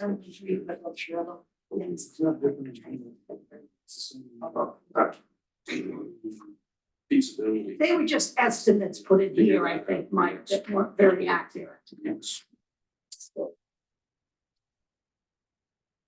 That could go less than most of the fencing in the district. Last year, That's all. Lynn, last year, Andrea's numbers were off because she didn't include some type of a premium or something. Yeah, you just, you know, can you just read me that exact number again on that overlap? 2,000,000, Yeah. 729, 629.82. So it's like, yeah, like 9 4 to grand. 6 years. I think that's right. 3 schools simultaneously.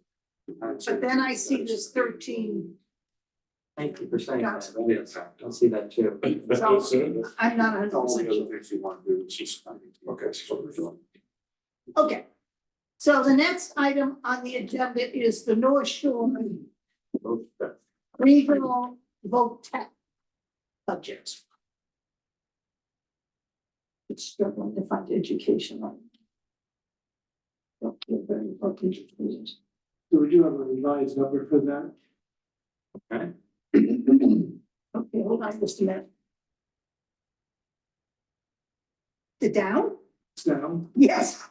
And Greg, what does enrollment change, or is that something else? Gotta be enrollment, because you know it's not tuition. It's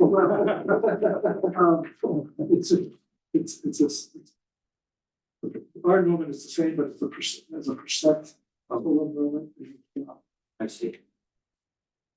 Okay, so what's the new number? The new number is 243,385. 2 million? No, No, 243. Oh, I'm on the debt. Okay, 243,000, yeah, 385. 385. Can you explain that again? What do? They sort of charge tuition per student, but it's based on like a pro rata of. Total budget and total other students. The enrollment change overall. The total or the Manchester total? No, percentage? I know. Total. Even though I don't the same percentage drop. Based on total. Total Got it, students. got it, got it, got it. Total enrollment increase, our number stayed the same. Yeah. Okay, and that's 13 students. What this book says. So 13 students. Yeah. About that. What's the basis of that, sir? 188. 188. What's, like, even if we had 0 kids going, what is it? We have to pay for 5. Yeah. So that's 5 times 23. 18-ish. I use fund, so 100. So like we're paying 100 grand. No matter No what. matter what. And we did that for many, many years Yeah, we have under 5. until they. What did they expand this? They added more buildings or something to the school to expand it somehow. So they, Well, with the new school. Yeah. they end up up. Yeah. And the kids are realizing the plumbers make more than CEOs. That's right. Guaranteed employment. So the only way, and I'm not suggesting, but like you'd somehow like try to extricate yourself from that regional agreement or something. Like the stuff I hear with Whittier, right? Yeah, right. I mean, obviously, we're No. fine, I'm just saying The that. like, problem is though, we've never had voc tech programs in our school, so we don't have a substitute, No, so I'm you just, can't really take it away. I'm not suggesting it all, I'm just saying, like, I'm looking at that Whittier thing, read about that in the news. Yeah. It's like 450 million, so Yeah. insane, oh my God. Yeah. But this has been relatively inexpensive for us because we haven't paid for capital things really. But this capital is baked into this number.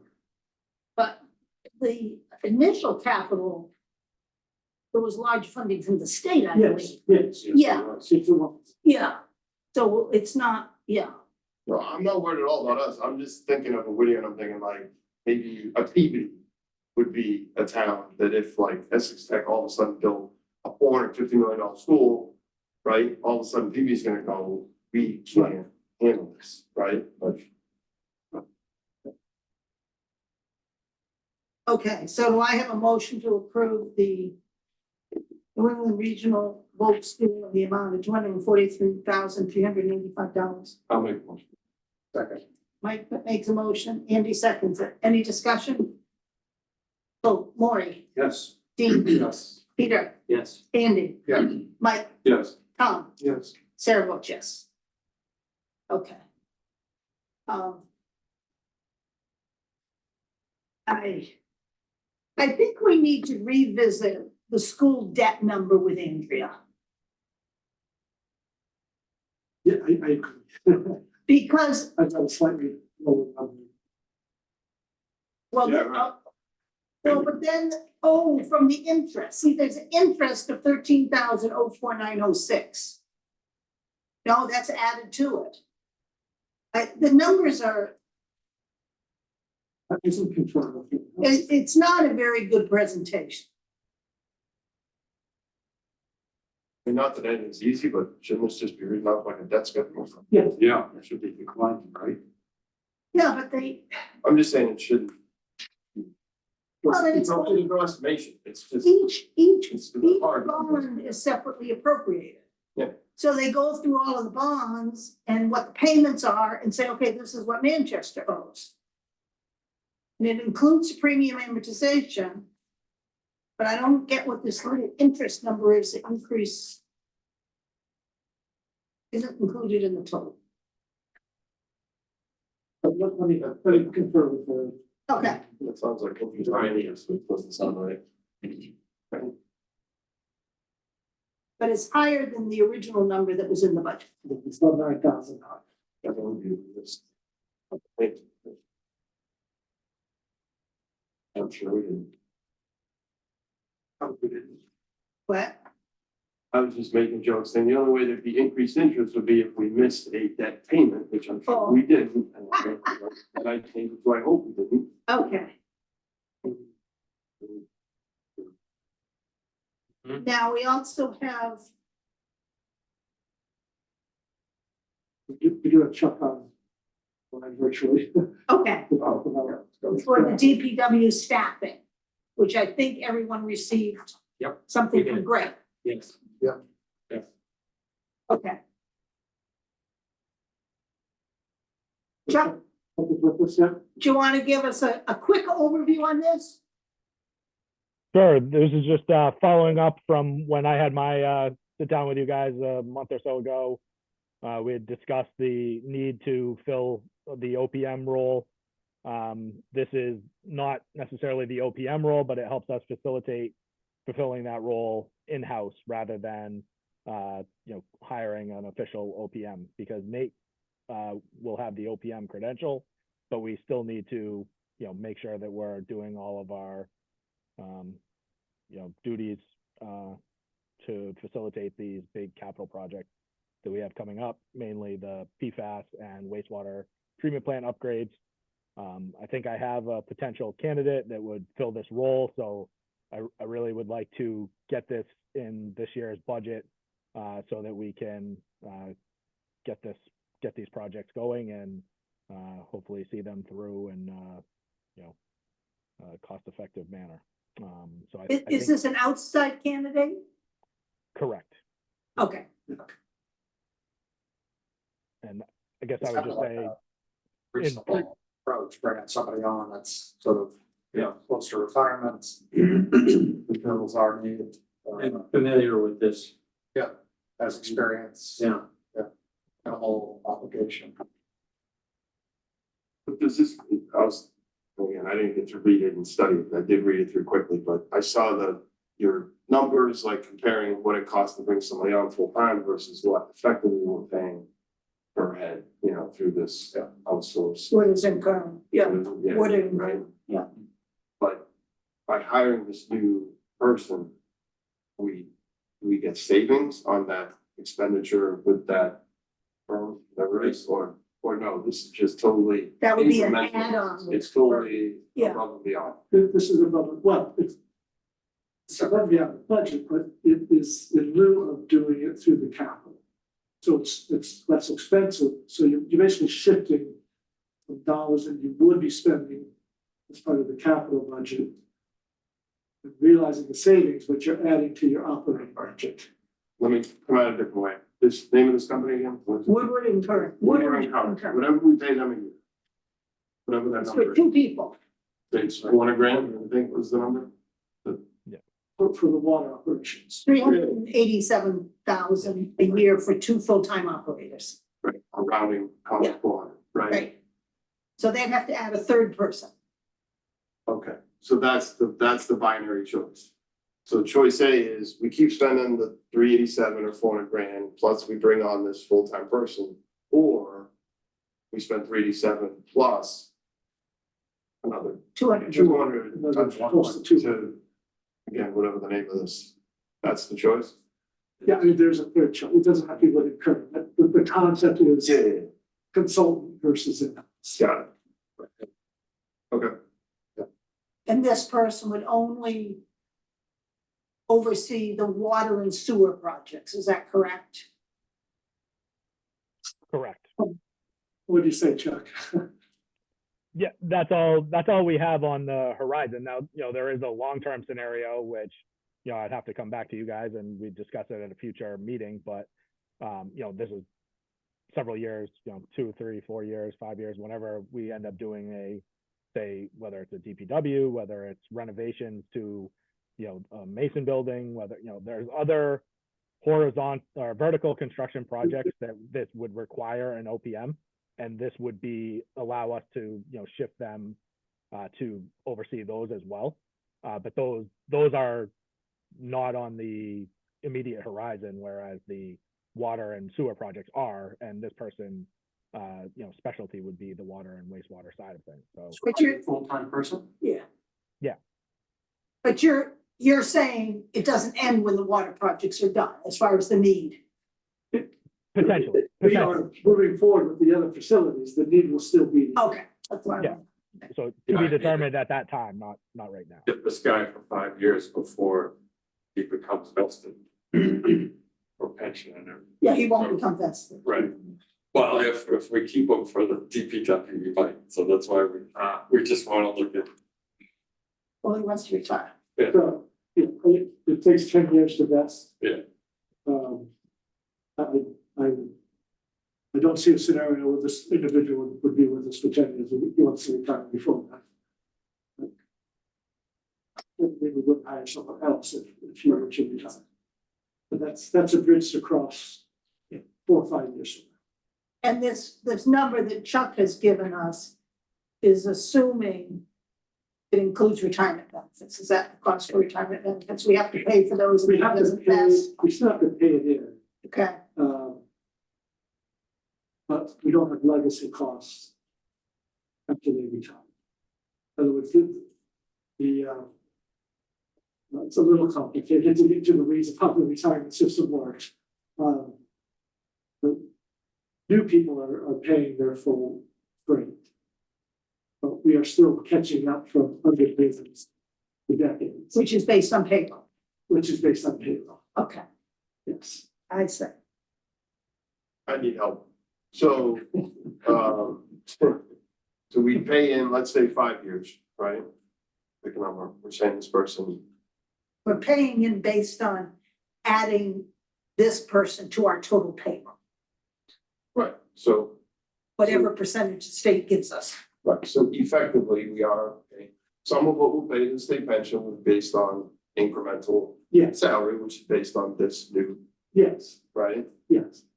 Okay, but then, It's about, for a position like this, it's about $8,000 a year, a little less. okay, so if we use 5 years, 40 grand. Yeah. Okay, so it's cash out of pocket, but then you're saying this person won't be vested.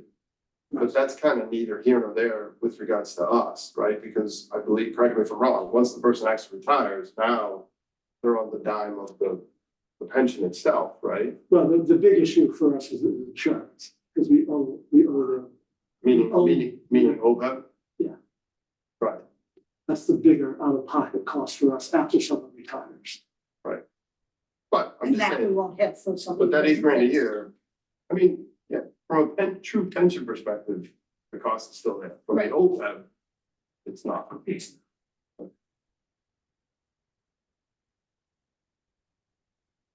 Okay, so what are our thoughts on this? I think it's a good idea. I think oversight pays for itself. Is the question whether we need the oversight or which option? I'm sorry. No, so the capital budget we've been presented with Yes, includes a number in it to outsource okay, this work. thank you. So theoretically, if we were to say, let's put this person on as a town employee, Right, then Greg and Andrea would come back to us and reduce those capital items that are in the capital budget thank you. Okay, I'm with you now. And between the two. by more than the amount, because it would have cost us more to be outside. There's a net cash, Yeah. there's a net cash savings. That's the key one. Right, it's just operating goes up, capital goes down, Right. but on a cash to cash, forgetting about which bucket, Right, it's a saving. is a sense. And plus, I see it as giving the town greater oversight if it's a town employee versus an outside. So then my only one last question that I think I know the answer to is, so this is gonna increase the operating budget. Yeah, Yes, but we found enough other savings that I assume it doesn't. He's gonna reduce the capital budget more than this amount. Yeah, no, but I'm focusing just 100% on operating. So Oh. operating comes up, Right, but I'm assuming we found enough we, other. we have, it's not gonna impact the tax rate. Correct, it doesn't impact the final, yeah. The only thing that surprised me is it takes full time. I guess I would, Yes, it does, just. it assumes full time. I know it assumes it, does it take full time? That's what I'm just asking. I know that's the assumption. Yes, yeah, if we have all these projects underway, It does. it will, Okay. yes. Because the sewer treatment plant will be full bore during fiscal year 25. Right? That's supposed to be started and completed in fiscal year 25. I don't know if it's gonna be completed in 25. No, we won't be completed, but this It'll be person would need to be completed. on board. And why do we need to appropriate the whole amount in fiscal year 25? For the sewer- How would you for know? capital For the sewer? Yeah. Well, we're authorizing the bond, we may not issue the full bond. That's my whole question. Well, that's what we haven't discussed yet. Yeah. Yes. Right. I mean, we don't need to, if. Is a sewer treatment plant upgrade one contract? Yeah, that should. That's the intent. Okay, okay. Okay, Well, I'm perfectly in support of it being the oversight thing. Dean was talking about. I think town staff person sounds like the right option. so, I mean, just a couple finer points, finer detail, like, I mean, everything you guys are saying is fine, but just this OPM role needs to be on board before we do the work, before construction. So this is not a construction requirement, this is a project requirement. It's just like the school just talked about their OPM that's on board well before their construction project, right? So it's the exact same requirement that we're having to fulfill. So that's why I want it to be on board in FY25. It would have been no matter what, whether we did it through capital or did it through in-house operating, but that is how it would work. So that's So high level, what's the hire date? July 1? well, I mean, as soon as we So- get the project going, yeah. what does the OPM do in advance of the project? So they provide the oversight of design because it's the construction value is so high that the design value is also that high. So they're independent of the design engineer and they will oversee the design aspects before we get to the construction aspects. And so what I look at it as for us specifically about water and wastewater is we need to continue these operations during the project. And so to get this person on board and familiar with our facilities is what I think is the real value to the town, so that when we do get to the construction, we do not have any issues where, water is going untreated out to the harbor or we're having spills or, so on and so forth. So this is setting the stage for a successful construction project. And because of the threshold of the construction value, it's money well spent. Like the numbers I put in front of you, somewhere between, in-house option, 115,000 up to the out of pocket costs of 200,000. That's nothing compared to the problems of if we had problems during construction, on a $4 million upgrade. We remember the boat ramp. Will we, I Just say vote ramp and so that's the discussion. I just want to. Oh, will this position meet all the requirements for the over 1.5 million OPM? He's qualified to be the design review? No, Nate is actually the one with the credential, but we need to be able to show any, procurement agency or officer state that we had the capability to fulfill the role in-house. So Nate has the credential. This person provides the, oversight and on-site expertise, because obviously Nate wouldn't be able to also do that. That would be, they would call us out on that. That's not really fulfilling the OPM requirement. But the combination of these two things, Nate having the credential, this person being on as a full-time staff member of the town, we think checks all the boxes. So this is your world, right? Yeah, the school project is a really good example. So the MSBA, as we enter this feasibility study phase, which is a design phase, early design, they also want you to have a third-party project manager to kind of oversee that process, make, kind of checks and balances.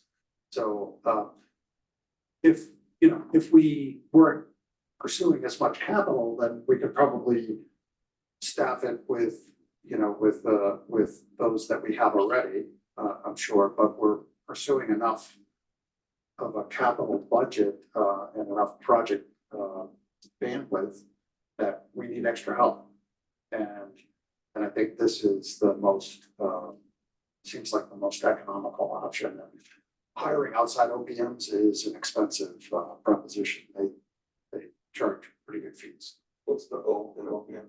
Owner's project manager. Owners, but Yeah, so represents the owner's interests. okay, I have no problem looking for the engineer all the time. Thanks for asking.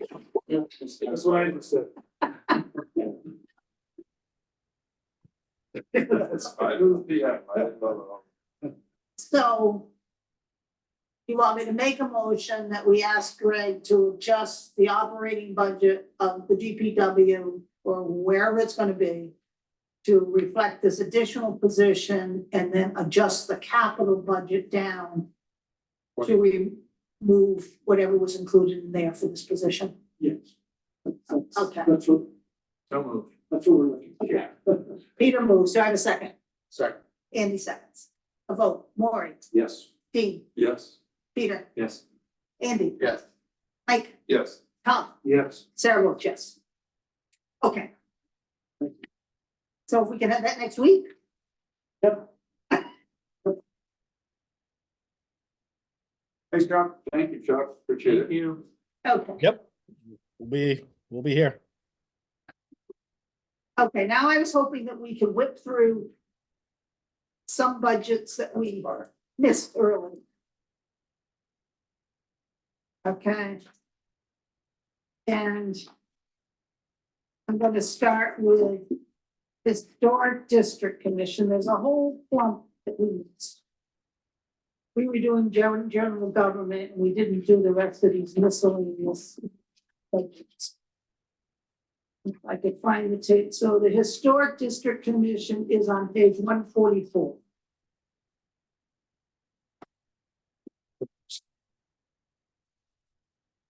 Thanks, Andy. I just have to figure out how to get into it. 146 for the actual numbers.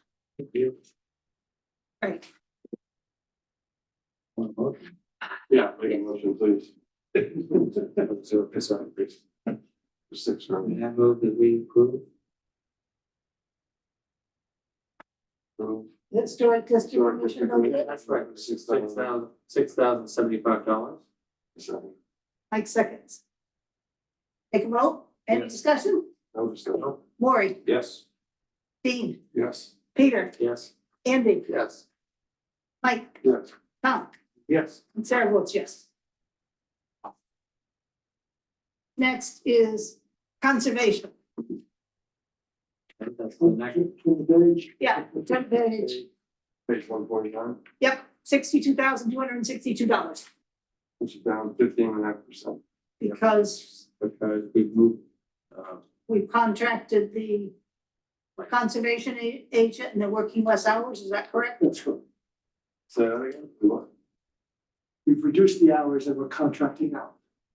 Conservation agent, would you like a motion? yes, I move that we approve the conservation commission for $62,262. Second. Andy seconds. Take a vote, Maury, Yes. Dean, Yes. Peter, Yes. Andy, Yes. Mike, Yes. Tom, Yes. okay. Board of Health, a little more expensive, What page? 153. 50. So 6% salary increase. Again, that is partly because the functional numbers are a little lower than the actual turned out to be. Because the way the numbers are lower than they. So plenty of it was lower than actual, but plenty for last year. But it's correct. At the November town meeting, we approved 50,000 in a compensation reserve account to fund the additional salaries we needed for fiscal year 24. Because we did it that way, they're not in these line items. Okay.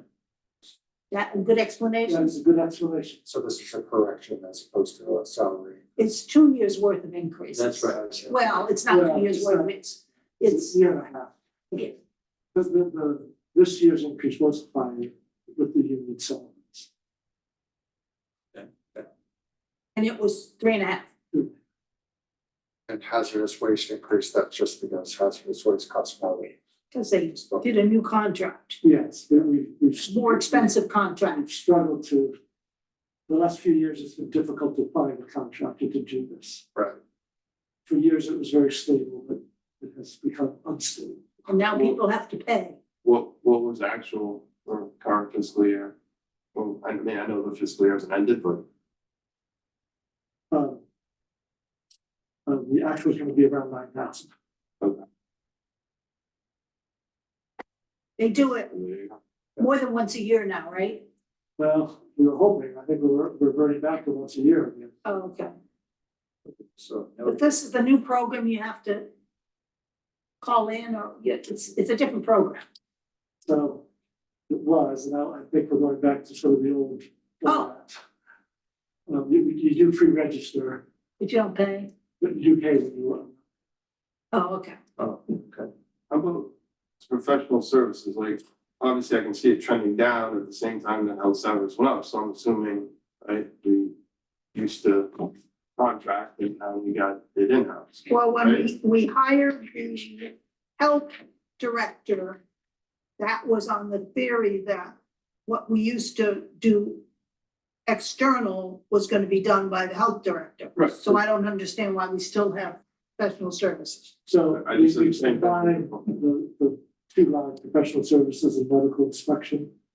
So that's part of it.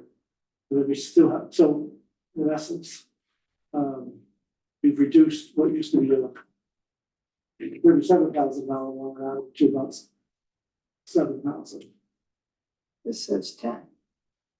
Right, but I've combined it with the medical inspections, the 3,000. It's still 10. No, I know what you're saying. Budgeted 2024 is 13, now budgeted is 10 if you. So what's being outsourced? Yes, but what's changed? There's still a need on occasion for additional, living code inspection, and safety inspection for. Well, she can handle most of it, and sometimes you have to bring in extra review. For what type of living quarters inspection? So any dwelling unit, someone could complain, if someone collecting, Oh, you're running an apartment and you have a complaint about the landlord's upkeep of it. okay, Sometimes you have to bring in some additional value. Yeah. okay. There's one other thing they're doing. So these are really complaints made to the health department? Okay. So I'm just gonna write in complaint inspections.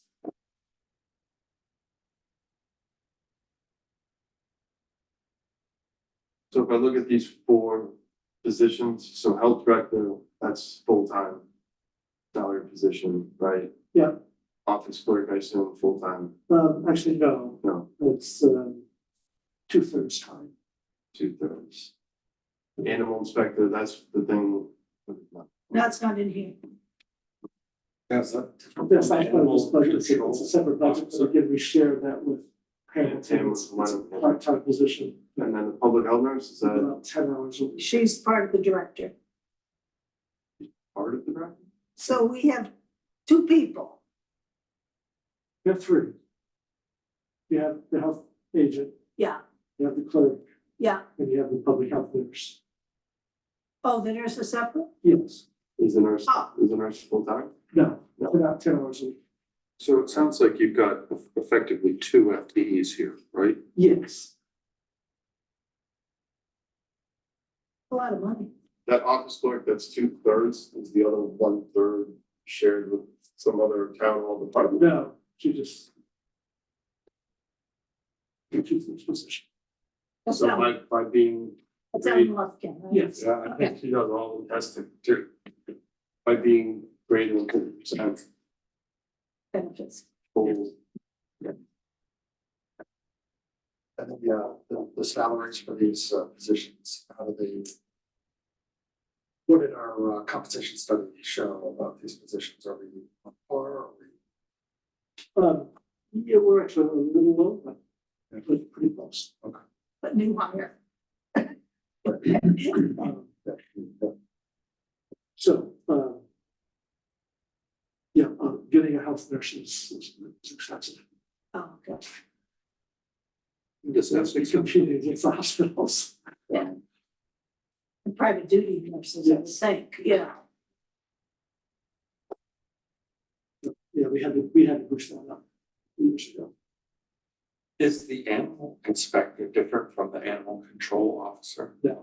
So that's. 100%. That's not under health. That, well, it's. It's a- It was just. It isn't monetarily, it is in this org chart, that's. Oh, I see. That's the part that makes it confusing, so it is and it isn't. Yeah. Monetarily, budget wise, Okay, no, but got in it, this little okay. pretty org chart it is. Yeah. Yeah. Now I understand the Yeah, confusion. exactly. So I'll make a motion to approve the Board of Health operating budget for $205,500. Second. Tom seconds. Oh, Maureen, Yes. Dean, Yes. Peter, Yes. Andy, Yes. Mike, Yes, Tom. Yep. There roaches. Okay. Next is veterans. And this is contracted with Gloucester, right? Yes. We're pretty much locked in, I think.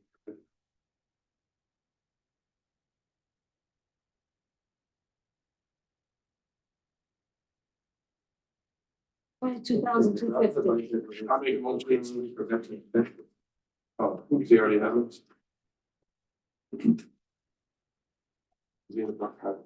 I make a motion to approve the veteran services budget in the amount of $22,250. Second. Andy seconds. Oh, Maureen, Yes. Dean, Yes. Peter. Andy. Yeah. Mike, Yes, Tom. Yeah. There vote yes. Next is council on aging.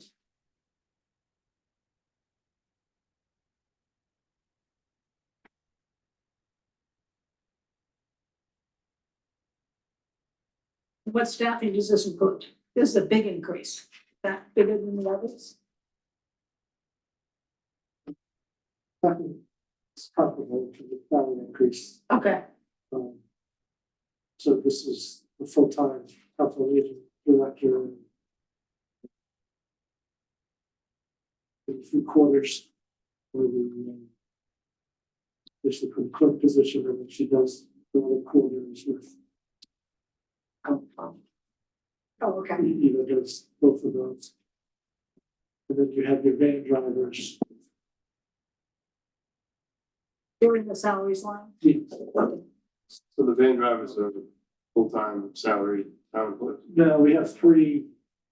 Well, less than half time. There's somebody who's written in it, they love the electric vehicle, but the gas number has gone up. I'm just curious with electric, should we be seeing some savings there? So we will longer term, so right now, only one van is the smallest van in electric. The other 2 are still. So gas.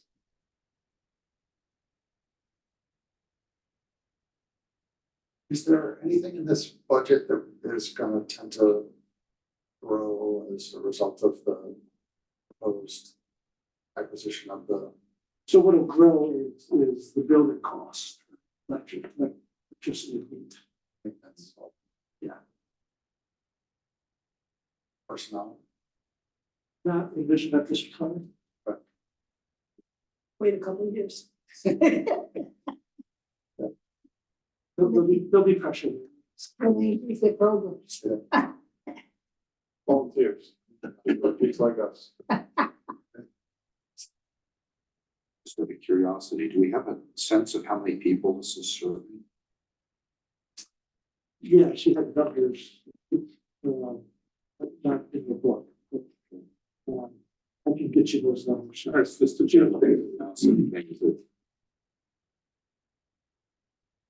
hundreds, It's over. good. The ridership in the van, those vans are going all the time. Yeah. So there's a lot of people doing rides. Yeah. Programming has clawed back, obviously took a real hit during COVID. Yeah. But those numbers are coming back up. Don't they have a lot of people using the tax services too? Yes. I know I had Yeah. a neighbor who was going to the tax service thing. I'll put it to you this way, Maureen, when I had the town hall assignment, I went through all the different town departments, this was the only department where I came away thinking like. Absolutely no question, like, Yeah. yes, it's all justified, all the other departments, like, yeah, sharpen this pencil, you can, this one, I was like. I know We we got got it. a couple special needs folks who use this to get to and from work. Oh, really? Oh, yeah, The vans? yeah, exactly. I'm not quite sure what the routing is, but it's a savior. Huh. Yeah, I was sold on this one. Is that a free service? Yes. Yeah. I'm not sure the details must be. I think some things they do, they take, When they do- For a couple. when they go Yeah. through, like they go to grocery stores and stuff, I think that they, They did for a couple of times. yeah, They do- $3 or something. They do medical stuff, right? Yeah. Yeah. When you take Yeah. people, I mean, that's good. Yes. Yes, Yes, I move that we approve $218,776 for the COA budget. Second. Andy seconds. Oh. Maureen, Yes. Dean, Yeah. Peter, Yes. Andy, Yes. Mike, Yes. Tom, Yes. Sarah votes yes. Okay, we did that clump. In 10 minutes. We did the school. I think that's. Oh. I think so. Do we don't have, Please. do we have? We were waiting for additional information on everything else. Do we have the animal control contract yet? But we don't know the number exactly. Okay. I sent a list to Andrea Yes. She was working. on it. and asked for it for next week. So what I've asked Andrea to do for next week is to, get all the budgets based on what we've approved. I told her how we agreed to do the tax rate of 3% increase, because Mike wasn't here. That's why I said what I did. And to So it's called the Detroit decision. Yeah. And to look at the capital changes we had made and to assume the other capital things that we were supporting. Now we have the additional change in the capital for DPW and the change in the operating for DPW that will need to be incorporated. And then given all that information, having her give us new numbers on the breakdown of the funding for the capital projects. Right. So we could look at that debt piece again and see how much debt we want. Is that good? Great. So I asked for that for next week. And then we also have a few miscellaneous departments where we're still waiting for some information. I think there's 4 of the department, 5. And what are they, please? Employee benefits, insurance and pensions, we just needed those final numbers. Debt service. Yeah. Did you guys take Animal advantage, control. take advantage of me not being here to do the revenue stuff? Oh, yeah, we've done that. We know we can circle around on that again, next week, Mike. That's what I said, Mike. Animal control, Makes sense. sanitation and rubbish collection. Okay. And streetlights. I thought we did that street last. Who's buying this? My Windsor, my Windsor next trip. Like, you're out here at 7:15. We cut the waste disposal budget by cutting you out of the room. I gotta make that, yeah, I'm fine. Good news is we discussed capital, but we didn't prove that. I had a note, Yep. after reading the minutes, is capital harbor? Did we have a- It said that it was not approved. We're doing all of the capital Yeah, late. next week. And that's with the lunch, that's why. Because there were changes, oh, that's right, we need the changes for the launch Yeah. program. That's right. Yeah. And we have the turf field, I don't know where that's gonna be. We were supposed to approve the turf field tonight, but I don't know what the exact number is. It's three, it's three. It's just shot. I saw it somewhere. It's 290. It's on my spreadsheet, that's what it's on. Okay, it's on the spreadsheet. Does that? Just curious, does that flow through operating even though it's? No, capital. No. So, but typically we treat it as a What? typically we have done that as a standalone article, standalone vote. So we previously approved 800,000. 400 for our half of the Brookfield. 400 for part of the Highland Field. And then the total project came in less, so the last 400 is now just under 300. Correct. And do we know that number? I don't like to round them if we have exact I numbers. do have it, I don't have it. Okay, I'll get it, it's just shy of 3. we'll do that next week. I think it's 298 change, so. Okay. So super high level and letting me round, we thought it was gonna cost us 800, it's gonna cost actually 700. We thought it was gonna cost 12. 1.2 million. But that was gonna cost. I don't know, 1.2. 1.2, it's gonna cost 1.1. Yes. Okay, we'll do that next week. We've done the school. So in terms of the feasibility, Yeah, how do you want to, what are your initial thoughts on that? So we were looking, if you look at your total reserves, stabilization and free cash, you're at 4.7. Target is 3.3, 3.2. 3.2. Yeah. So that in essence, you have that 1.5. we were taking 500,000 out for OPEB. Yeah, I don't think you can Why? because of the school. Because Well, you we need the numbers. We may drop down on the debt, don't come on. the amount of debt. Some of the projects that are feeding the debt.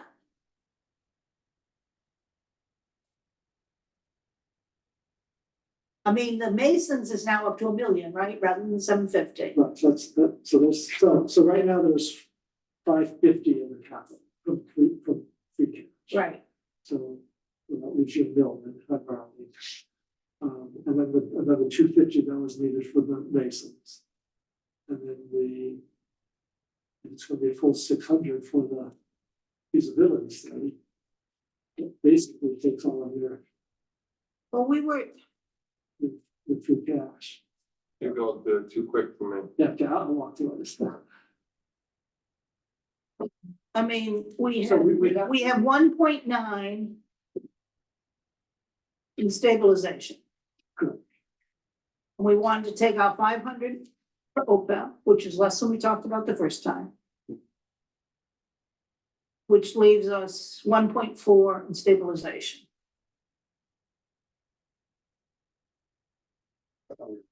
For stabilization lower.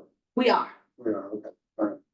But so, So I was combined to free cash and stabilization. Which is Right. 4.7. alright, so if you lump them together, what do you start to do? 4.7. You start with 4.7.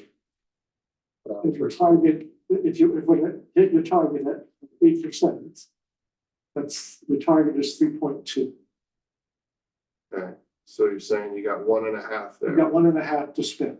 okay, And in capital right now, Is using 550 or something. 550. Yeah. And I had another 250 because of the Mason building. Originally was 750, but Yeah, but Greg, we also increased the tax rate up to 3%, so we have more on the taxes to spend than was originally assumed, that's another 150. right? So we've got 150 there. Right. I want to see the numbers. Yeah, let's. I'm happy to put it on the spreadsheet. So, I mean, that's what we're looking for. We're looking for all these numbers to be incorporated in and then to have the funding sources. Because we may decide we don't want to approve all those capital projects. I mean, the other thing you were looking at is whether we have money left from fiscal year 24 water pipes, which would reduce the capital budget.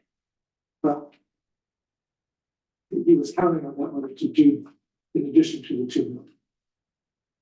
To do the. Well, Pleasant was 1.8 million in fiscal year 24. I can't believe it's up that much more, including those. So ideally, he would do Pleasant Street extension instead of just Pleasant. And go up the west. Yeah. There's plenty to do, but if you don't want to spend the money, then you're not gonna get as much done. It's as simple Right, as. and that's what we need to look at. Pleasant Street pipes were replaced in the early eighties. Sure why we're circling around to Needs to that, be bigger. unless there was some leakage here. It needs to be bigger, I think. No, that was under the, Oh, that was taking it from Lincoln. just talking about a reline. Yeah, it is. We might just go first on So let's look at all the. Yeah. We'll put a page together that has everything on it. That would be helpful. Including the items that are separate warrant items. Yes. Yeah. Yeah. We should probably itemize that 4 million in the design stuff too, because that seemed. Well, it's coming down, you know, but Right, that will come down. Yeah.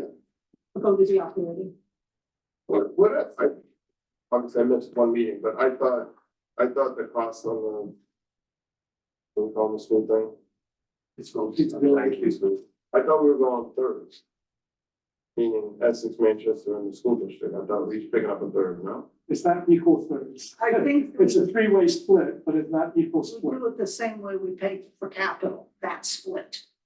So let's assume the 1.5 because it's easy math. Sure. The school pays 500 of it. The remaining billion, we pick up 2/3 and they pick up a third, So you're calling us 700? a little less, but yeah.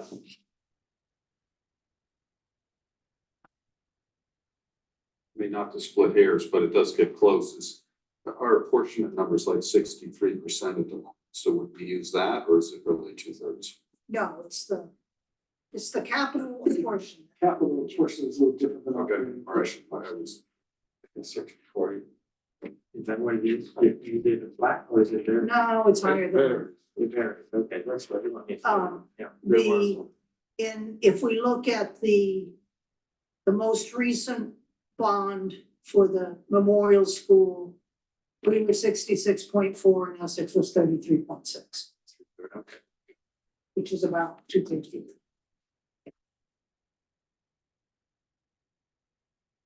That was what was done. Recently.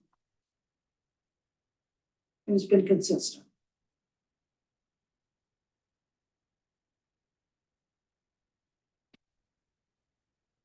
Okay. We have minutes to review. Did anybody look at them? The top, Third and, I think they're all together. yeah. I looked at the ones from January 31st. Right. And I believe the numbers are incorrect. The January, but we had the ones from the first meeting in January, which we've seen about 5 times. The ones from January 3rd, January 17th, I think were the two ones. For the 18th, okay, yeah, the 18th was Thursday. And the 31st, the thing I had the issue with is it was talking about PFAS.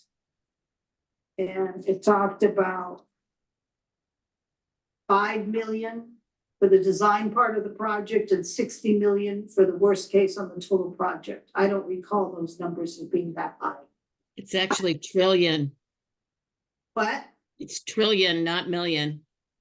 Now, that's the parts for something, we're talking Yeah, about money, the- right? we're Yeah. talking about money. Oh. It's a whole nother $1 trillion. We're It's in the talking, trillion dollars. we're talking about the first paragraph on the top of page 2.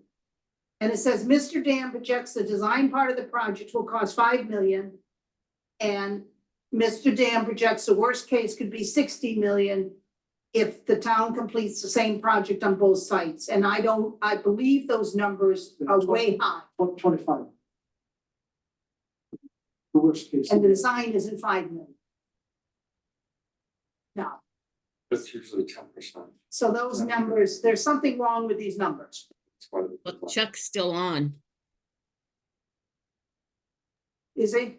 Yeah. I'm here.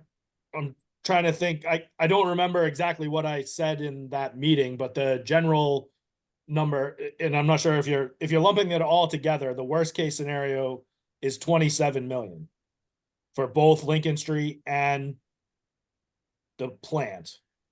Okay, The breakout is roughly I'm not sure what I presented there, but it's generally around 10 million for Lincoln Street. So that's, gets you 17 for, I think 16.7 was the number, so call it 17 at what was the design piece? Bradley Pond. So yeah, I don't think we put a number on it so much as it's just that, 10% or whatever that you guys are referencing. So it would be, Okay. On that 27 million number, 2.7, 3 million of that is design. Were we planning to proceed with the design on We're not gonna discuss that tonight. next year? This was what was discussed in a meeting. Just overall numbers, there's nothing to do with timing. So my notes that aren't official, but I had 25 million worst case, Okay, for Gravelly Pond and Lincoln Street well, and that was on the 31st. and what'd you have for the design? So that number is construction, Maury, and then if you add Yeah, 2.5 million, that's the 27 all in. Oh, okay, I think the Got it, design okay. was 1 million and 1 million, and the other was 1 to 2 million on the two different sites. yeah, So again, we're running into like rounding errors, but generally those. Yeah. that's all. okay, so it's 2.5 design and 25 million construction. Yeah. Okay. Got it.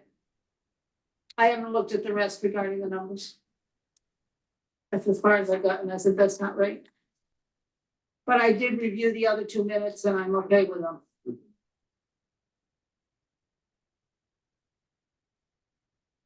Should we make a motion to Yeah. accept the minutes for the 18th and The 4th, the 4th? or there's a 3rd and the 4th, Hold on the 31st or with? 3rd. January 3rd. The 18th, I looked at it and I wanted to add something about the lead pipes. We can't be continually holding these minutes. Right.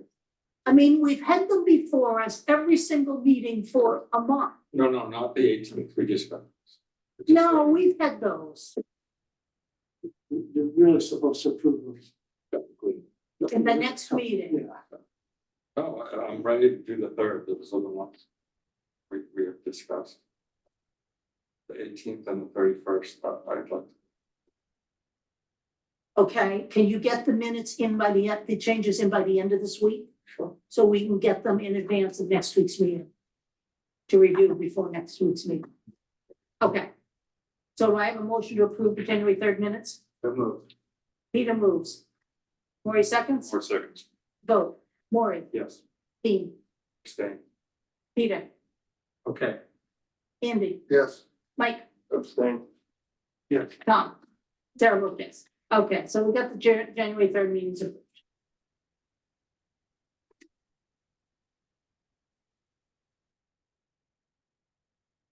Any other business? I have one question, just, Yes, it's for Greg, North Shore CDC. You have a new planner on board, I know this is on their task list, what do you think? Getting Yes, that it's to on. get the numbers, Yes. Yeah, we had a good session. Putting together information. Should see that finally come across the finish line. would be good.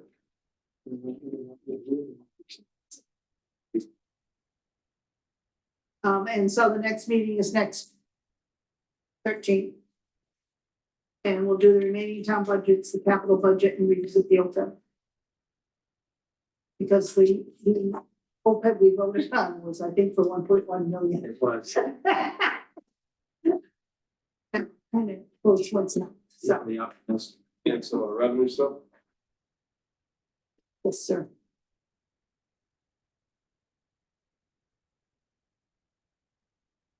Put that on the agenda. Have to do the agenda tomorrow. Go ahead, motion to adjourn. You do. Peter votes. 40 seconds. All in favor? Aye. Thank you. Thanks. Thank you. Oh, yeah. Video. That's cool discussion, discussions. It's not. Cool discussion. That's one thing I thought. Yes, it is. In years past, it's always been, what do we think they're gonna say? Here, they said, Yes. Below right hand corner, can you, yeah. Please, yeah. it's gonna be good.